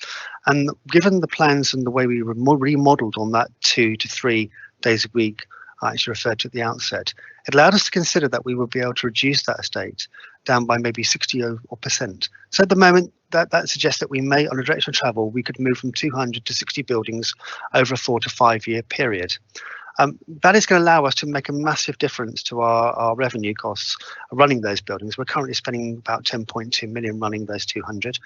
If we actually reduce that in the way we're proposing, we can actually reduce that down to running costs per annum of 3.8 million, saving us 6.4 million per annum of running costs. It will also allow us to deal with a backlog maintenance issue of 35 million as we reduce the buildings and they move either to be repurposed or reconsidered. We'll be able to take some of those off our backlog maintenance, and we're also going to make sure we invest in the buildings that we're going to keep to make sure that they're suitable for our new environments. We also plan to potentially invest up to £87 million over that whole period in these new hubs. And some of our existing campus buildings that we can retain. And we also believe at this moment we can generate something in the order of 25 million worth of capital receipts. There was always a capital receipt part of the original paper in March, but we have significantly, in light of COVID, in light of the impact on the property market, we've been a little bit more, I suppose, circumspect about what we think we can deliver on capital. And we also don't need quite as much, because originally we thought we were going to need a capital investment of circa 150 million in the original plans for estates transformation. Big one there on the right is that we know we can therefore, if we reduce that way, we can take our carbon footprint in that estate down from 5,000 to 1,550 this year, to making a 68% decrease. The little complex graph, which has been commented by a few people, why does one go up and the others go down, just shows that actually our assets, number of assets will go down, our revenue costs will go down accordingly, our capital spend will rise and then go down as we move into the buildings. But the most important thing is that savings will go up and then at some point cross through in the middle of the programme and go on to continue beyond. There are other benefits though on this as well, and this has been based on some information that we've been working with our partners at EY and others out there about what we might be able to achieve. We've already talked about the cashable savings in the operating cost. We also talk about the reduction in our backlog maintenance, but there are others that are out there as well in terms of jobs that we will be supporting through construction, economic activity that we will generate, supporting other extra care and safe hubs and wellbeing hubs, avoiding some of some compliance failures. So there's a whole sort of additional set of benefits that we're going to be looking at, and also a gross return of investment of 7 years. And to reassure, and I'm sure people are going to ask, and they've already asked about, where's there more detail around all the financial projections in this? We have a significant amount of financial work that's gone in the background to these, and these will be coming through as we bring our business cases through. All the financial information sits behind each one of those business cases. But we have an overall quite a significant piece of work that sits behind all of this into looking at the cost savings and investments that we require. Let's just now quickly then refer to the 10 areas were always, as we said, I always said the 10 areas was in March. We haven't changed that. They still remain as they are. But we can now start to see shape of what we're talking about in terms of the tranches. And you can see on the left-hand side, I've actually got a breakdown of the little triangles are what we call the multi-service hub or integrated service hub, or the hub buildings, and then the agile workspace. And I know comments already what that means. That's a space that supports the new agile and dynamic workforce that we have, and those principally are within our retained campus buildings. And then we have tranche 1, 2, 3, 4 and 5, which is a breakdown of 25 individual projects across Cornwall. And we can see in tranche 1, for argument's sake, that now we're talking about it affecting in different areas in across Cornwall from right to left and north to south, as we see. And it's likewise, and this means we're going to be more equitable in the way we deliver those tranches across the areas, rather than starting in maybe area 1 or area 2 and then moving our way through the different areas one by one. This now we balance it across the whole of Cornwall. So just quickly, to give you an idea of the individual projects within each tranche. Tranche 1, we can see we've got projects in Liskeard, Launceston, Penzance, Newquay and Camborne with a net capital cost, with the outcomes specifically around that. Likewise, and then in Tranche 2 and also in Tranche 3. And referring back to Ben's introduction, St Austell sits in Tranche 3. We realised originally it was going to be one of our early business cases, but we realised, just discussing and looking at some of the challenges and some of the opportunities in St Austell, this will probably take us longer to work and consult with local members and the communities about the right outcomes. And so this is why we moved it into slightly later tranche, and I'll come on to the timescales in a minute for that.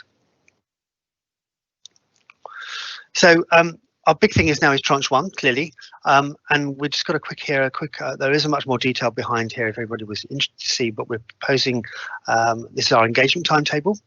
Clearly there's a members sort of timetable now, in terms of we were proposing to do an all members briefing at some point in December about Tranche 1, then working with the local members in each one of those areas to discuss the impact. And we realise in this COVID time, even if we're still in a pandemic, we've still got to do more remote discussion than we probably would have liked. And it's one of the reasons why we actually held back from discussions earlier this year, because we went into lockdown, and when we came out the other side, we were working up we'd been working up all the other work, but it's why we've not really engaged as we would have liked to have done. We've clearly got a whole set of services engagement that's got to take place as well around this, to make sure that you understand all those requirements for the services in the towns impacted in Tranche 1, and also looking at discussions with residents that we've got to take forward too, and possibly also partners. We're already having quite positive conversations with the NHS in Cornwall and the other partners out there who we want to be engaged with in discussing possibilities of working with them with buildings and our buildings or their buildings in the future too. So just to give you a bit of where we are with the governance process for Tranche 1 to have the business cases signed off. So the plan is really, as I said, to do all that engagement, to make sure that we have therefore in that business case for Tranche 1 that we've gone through the consultation, that we've actually maybe carried out the further development of the initial feasibilities that we had done to look back at the right solutions in each one of those towns impacted in Tranche 1, and bring that to our States Transformation Board in February next year, to a CAS DLT, then to ICB and Transformation Board, and then back here for overview and scrutiny, and then finally for Cabinet in July. So there's lots of opportunity for us to now to work with the local communities on Tranche 1 and build up that and bring it back to you for you to challenge us later, and then take it to Cabinet for full approval, and then we can proceed with the delivery, starting the delivery of Tranche 1. And then of course there will be a timetable for each one of Tranches 2, 3, 4 and beyond, also in a similar way that we'll be coming to you to give you a shape of how they will come through later next year as well. So I guess this would be what we were asking for today, and I know this has been an interesting point about endorsement and noting, and maybe we'll be talking about that later, but we were looking for some endorsement of this proposed sequencing plan over the 5-year period, and also your support of our proposed approach to engagement. Now, if we really want to go into this, I can go into a bit more detail. This is Tranche 1, and we look at each individual town, and there's the little sort of colours again on the bottom side. So the triangle says there's going to be a potential hub site. We've got different colours for saying that some we're going to retain in addition, and then we're going to be talking about releasing and repurposing other buildings. So there's a lot of detail behind all of this, and clearly from a member looking in Penzance, we're thinking, well, what exactly is happening with my town, and what is actually happening to the buildings in my town? And I think this is more discussions, like I said, that we need to start having with the engagement now. But each one has got an individual to look at the capital, the gross savings that we can make, and in the case of Liskeard, for argument's sake, we're also going to align that with the new cattle marking development, which is an important one. In Launceston, we have it was one that's very much live at the moment, in terms of the proposed project in Launceston. And then, you know, we now need to work out and think about St John's Hall as how we would turn that into that agile workspace to support the new worker styles in the future, and Newquay and so-called in Camborne, also another agile workspace. So these are the sort of plans as they currently stand. But as I said, you know, this is the next stage, engagement to actually work through that in some detail, and then look at those buildings that we would either look to repurpose where we can, or release, or finally realise the capital receipt. There's a lot more work to be done about those too. So just looking at each individual town, we've looked at the benefits we might achieve in terms of that investment. What's the benefit? What's the rationale? Are there any negatives in there? We did a lot of work behind the scenes trying to build up a whole set of information around that, so we could try and build not just the overall benefits we looked at the outset, but whether local benefits that we could also see as well, in terms of the release of Luxtow that could be repurposed for extra care, for argument's sake. And that's one huge benefit that this project could potentially bring. And again, same for Launceston, similar sort of thing where we got exactly individual benefits about that particular project, and Penzance and Camborne. So there's a lot of information in here for you to, and hopefully I'm willing to take questions on that afterwards, but we've done a lot of detail around the benefits that each project will do and the overall benefits that will be achieved at Newquay. And the similar for Tranche 2. You know, we'd also, you know, be doing a significant amount of work on Tranche 2 in the same sort of way, Tranche 3 and Tranche 4, which we're working on as well, and then Tranche 5 as well. So each one of those has got a lot of thought. So those are the slides. In terms of the timetable, as Ben said, you know, the timetable to this is that we know we got the one for Tranche 1, and we're starting on that, and we have got some overall plans around the rest of the tranches, which I've got another slide on, which I'm happy to share if anybody wants some more questions about later tranches. But that's the end of the presentation. I'm happy to now take questions or refer to items in the paper. Thank you very much indeed for that, Kevin. Now, going to questions, the first member with a cross in his box was Councillor Lee Frost, please. Councillor Frost. Thank you, Chair. I have to say I'm really, really disappointed with this report. I think it's really poor. I don't really know what you want me to scrutinise here. I mean, what are we transforming into? There doesn't, apart from environment and digital, there doesn't actually seem to be any strategy. There's, oh, we're going to do some hubs. I don't really know what's actually going to be in these hubs. There's no real detail around that. So I represent Bodmin and I'm in Tranche 2, let's say. So a town centre hub at face value sounds fantastic, but in reality there's 6 little dots around the town that is set for release. I don't know what they are. I don't know how you've come to that conclusion. One of the dots is roughly in Walker Lines Industrial Estate, where we rent out units to businesses. Is the strategy that we're no longer going to support the Cornish economy and Cornish businesses, but we're going to have a town centre hub? I don't know. I don't know, because I don't know what the buildings are. I don't know what the idea is. I just don't really know what you expect me to do with this. There's a sequencing scoring. I keep looking back through the report to try and figure out how that's worked out. It doesn't seem to say, but Penzance is 78 out of 100, Bodmin is 59 out of 100, and Callington is 59 out of 100. It could be anything. I don't know what that means. There's no sort of how you've sequenced that score. Appendix 4 in the report is the way it's presented is so bad. I'll be truthful. I couldn't digest it. It's so poor. It says there's 12 assets to go to Treveth. What are they? What decision has been made? Why they're going to there? What are the plans for release and repurpose? There's nothing really in here. I don't. Apart from there's a couple of good projects and we're going to refurbish some of our units. There's nothing of any real substance. It's just a lot of overarching gobbledygook. I'm really, really disappointed. I would love for you to have come back with some more detail. I mean, the engagement stuff, I get that it's early stages, I get that, and I get you want to do a process of engagement with members, etc.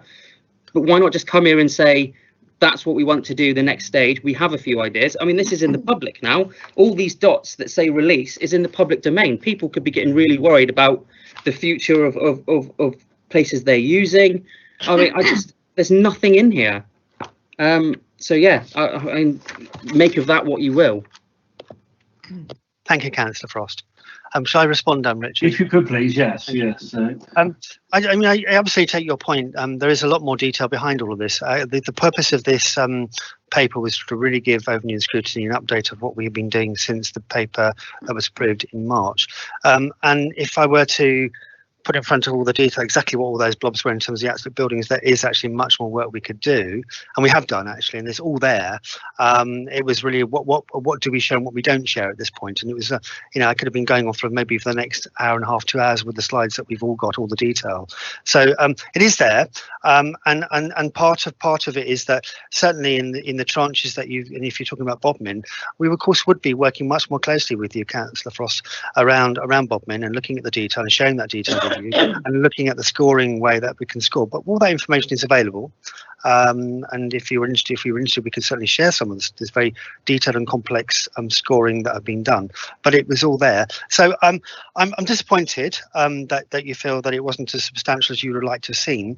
But it was very much trying to get an overview and update to Scrutiny today, in terms of not that we were asking for you to, in a sense, to scrutinise, but to really look at the direction of travel we were taking, and setting out the position that where we are. So you know, that is, and of course you're right, there's lots of detail, things like what are the 12 assets to Treveth. There's a huge separate piece of work all done around that as well, which, you know, again, we could bring, but I think would conflate the topic of estate transformation by drawing it into the wider sort of property. And this is something that we've been discussing, how we best put together where estate transformation sits in the context of the rest of the work, that property we're doing, in terms of, you're right, the Treveth commercial estate. Where does it sit in relation to other work? So there is a piece of work going on at the moment around trying to produce something that actually summarises all that as well. Sorry. Councillor Frost, is there anything you'd like to come back on following? I get what you're saying, and there's only so much you can bring. A list would have done of sites you've potentially identified. That would have made a big difference. The reality is, you are asking me to endorse this as a committee member. Now, how can I say to my constituent that may or may not rent a unit in Walker Lines Industrial Estate, that may or may not be looking to be released, and I look him in the eye and I can say, well, I endorsed it, yeah, because a town centre hub is great, but I don't have that information. How can I look that person in the eye with confidence and say endorsing this is the right decision for my constituents? I can't say that. I cannot say that with this document. I understand you can't bring everything, but to me, this just doesn't give me anything. I don't really know what the direction of travel is. You've said environment, you've said digital. You've not said that, but it's in the report. But what is our actual strategy? Are we giving up on commercial units? Are we going to sell them off with capital gains? I get that we have to repurpose office space, but as an I don't really know. No, and I think what problem. Yeah, I do understand that, and that's why I was saying to you, I think this is where we start to conflate other topics like the commercial estate into the estate's transformation. I think we have to be careful about that one. But in terms of the principle of our commercial estate, there is no intention at this stage to income generating estate is a separate topic, and is actually a separate piece of work that's being undertaken by officers, and we will be bringing back at due course. So it sits separately to estate transformation. So I don't want you to think that part of this is actually we're going to be stopping to support our support of the businesses in Cornwall through the process of like our commercial buildings. That is not the intention. We're really talking about the buildings we're talking about is really offices and workspaces. Kevin, can I just interrupt there a moment? We're fast approaching 2 o'clock when the live feed stream for members of the public and the press will go blank. So we need to adjourn for a few moments. Okay, fine. And so everyone can hold their horses. I've got the list of questioners here, and I need to advise I need to say that members, please stay on this meeting. Any members of the public watching, please join the remainder of the meeting via the second live stream link on the front page of the agenda. So if we can just adjourn for 5 minutes, please, while we can reconnect all the members of the public and the press that could be listening in on the live stream. But members, stay where you are. Tracy Clark, have I got that right? Absolutely. Thank you, Chairman. Lovely. So if we could do that, people, and then we'll pick up with Kevin's further response to Councillor Frost. Thank you.